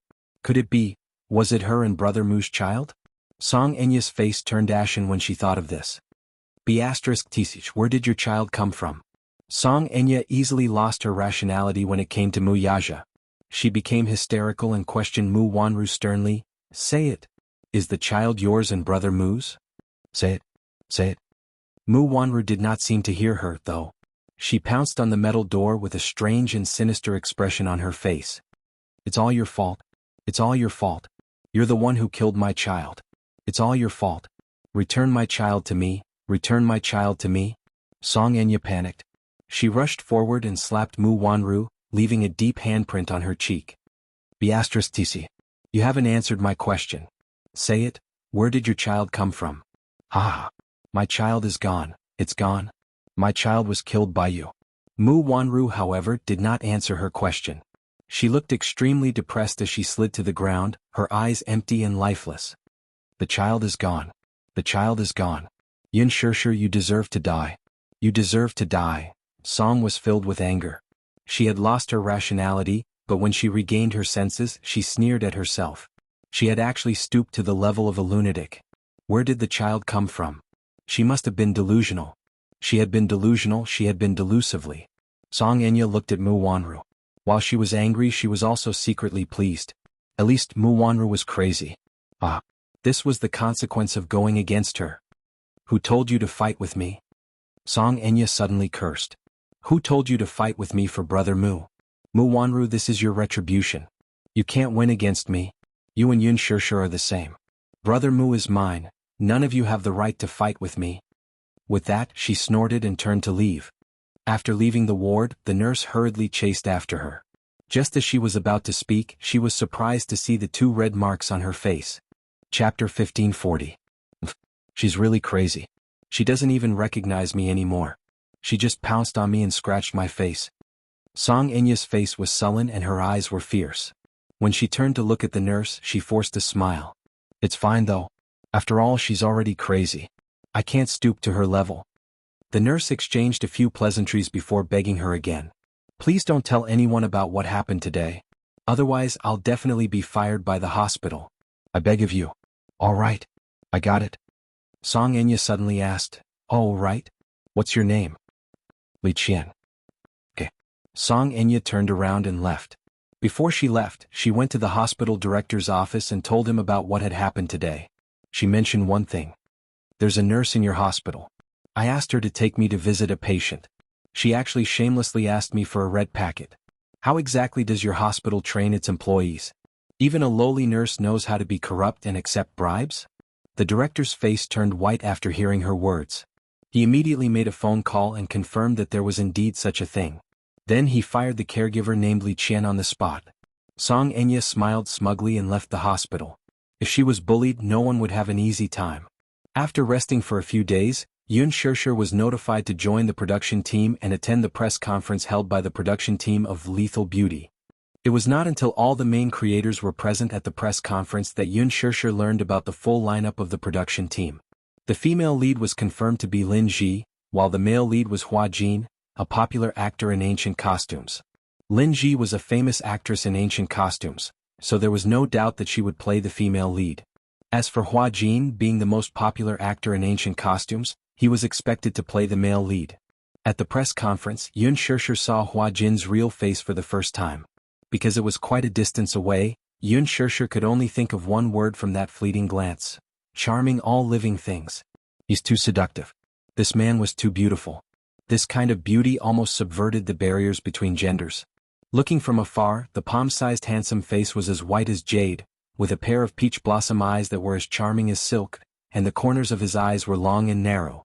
The perfect lines of his facial features were like a sculpture made by the gods. Every detail was meticulously carved, extremely exquisite and beautiful. Qinzhou had mentioned him before. This Hua Jin is the most popular young actor in ancient costumes nowadays. His background is not simple. So, you have to be careful. Stay away from him and don't get too close to him. Being crowned as the #1 scholar in ancient costumes was definitely not an undeserved reputation. Hua Jin's ancient costume was very charming and exuded the fragrance of ink. His face was like jade, his skin was like cream, his lips were red and his teeth were white. His bearing was carefree, and he did not have the masculine spirit of an ordinary man. His temperament was gentle and elegant, and he was delicate and pretty. The adjectives of the 4 most beautiful men in ancient times did not seem out of place when applied to him. His body had a classical charm that made people unable to help but fall for him. It was said that Hua Jin was his stage name. However, no one knew his real name. Yun Shirshu had always remembered Qinzhou's advice. He said that Hua Jin's background was not simple, and that she had to be careful when interacting with him. Chapter 1541. Hua Jin noticed this and couldn't help but glance at her thoughtfully. However, it was just a glance. Soon he turned his gaze away and looked straight ahead. He didn't look at Yun Shirshu again. However, there was a hint of playfulness in his eyes. The first segment of the press conference was an interview with the main cast. Originally, such interviews were mainly for the male and female leads.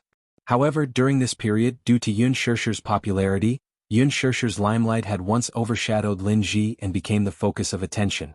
Some time ago, I heard that you negotiated an endorsement contract with the CEO of Louis Vuitton in China. Is this true?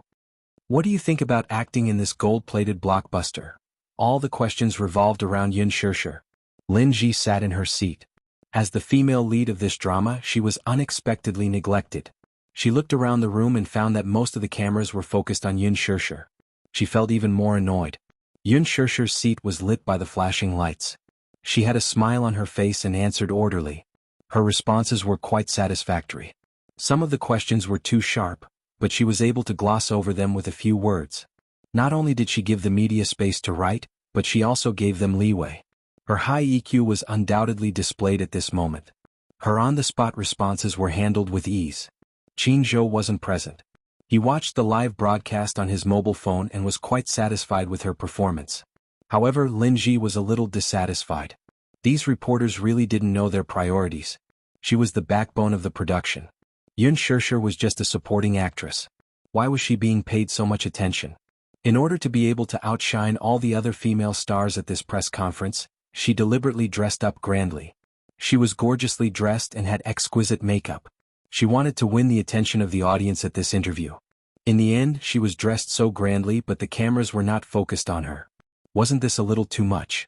What was wrong with the production team? Didn't they inform the media in advance?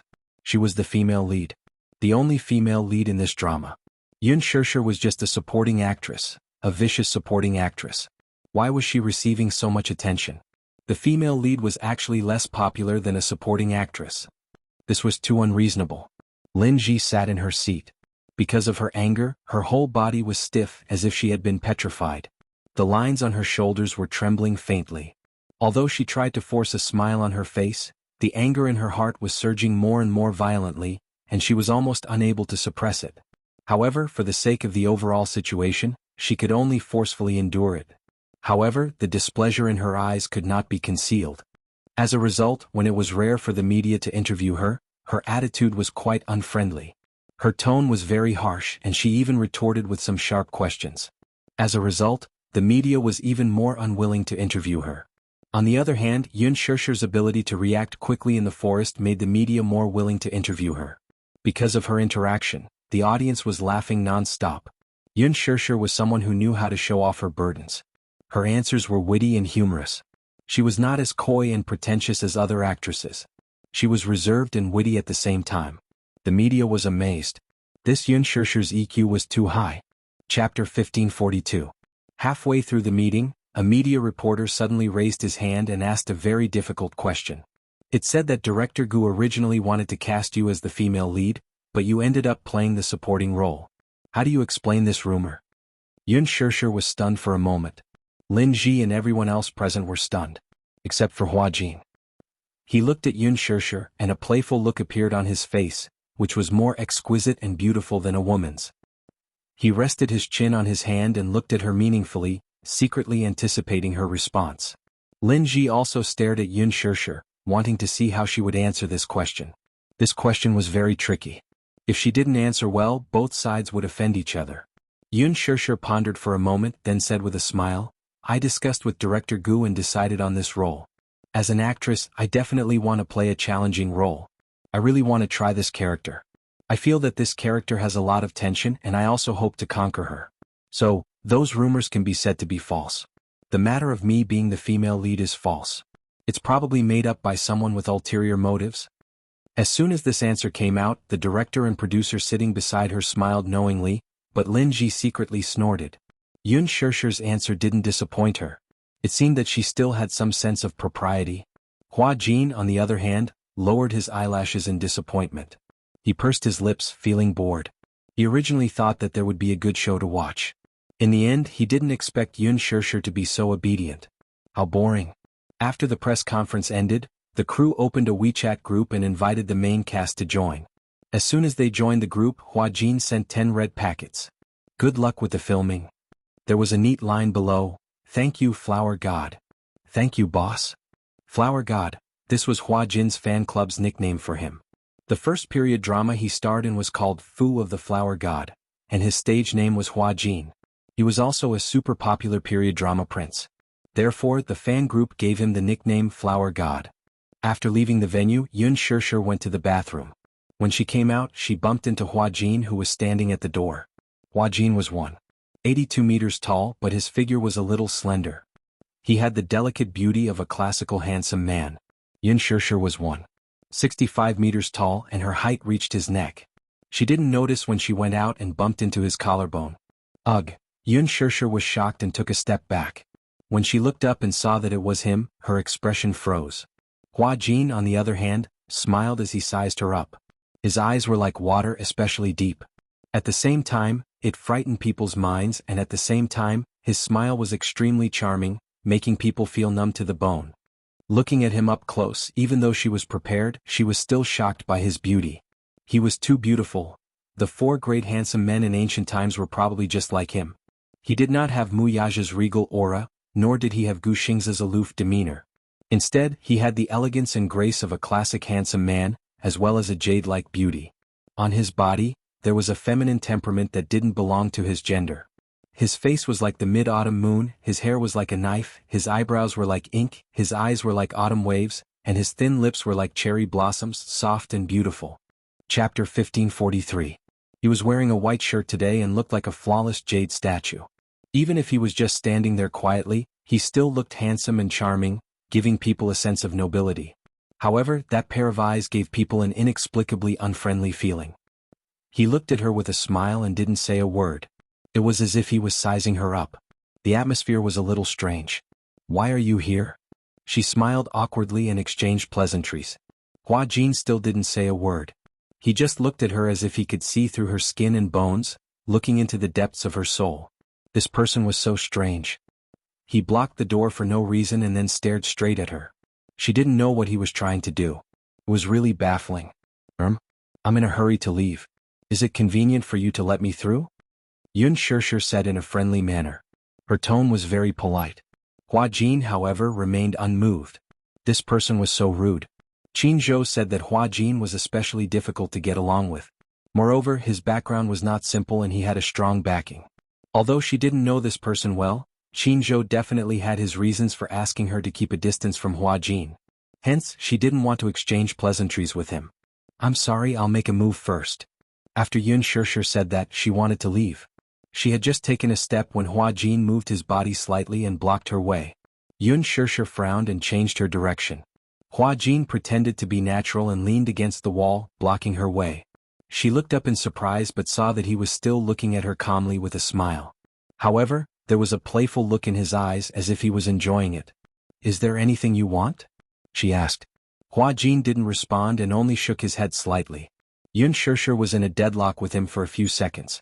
Catching him off guard, he rushed out like an arrow leaving the bowstring. This time Hua Jin did not stop her. Yun Shishir looked back at him, only to see that he was still in the same position as before, not turning around. She inexplicably scolded him in her heart, then turned around and left. After she left, Hua Jin slowly turned around and looked in the direction she left. He raised his eyebrows and smiled enchantingly. "This is fun." Mu Shi's car was waiting for her at the entrance of the underground parking lot. Yun Shishir hurriedly got into the car. Mu Shi, however, sensed that something was amiss with her expression. Glancing at her, she saw that the latter looked displeased and angry. "What's wrong, Shishir?" she asked nervously. "Did someone bully you?" "No." Yun Shishir paused for a moment and then said angrily, "I just met a strange person." "Who is it?" "Hua Jin." When Yun Shishir said this name, a subtle expression appeared on Mu Shi's face. It was indescribable and gave people a strange feeling. It gave people the feeling that Mu Shi was in awe of him and also had a complicated admiration for him. "Hua Jin, what did he do to you?" "Nothing." Yun Shishir couldn't be bothered to say. "It's not a big deal. Let's not talk about unpleasant things. Don't be angry. Hua Jin is indeed not easy to get along with." Mu Shi comforted her. "He's not easy to get along with?" Yes, his personality is very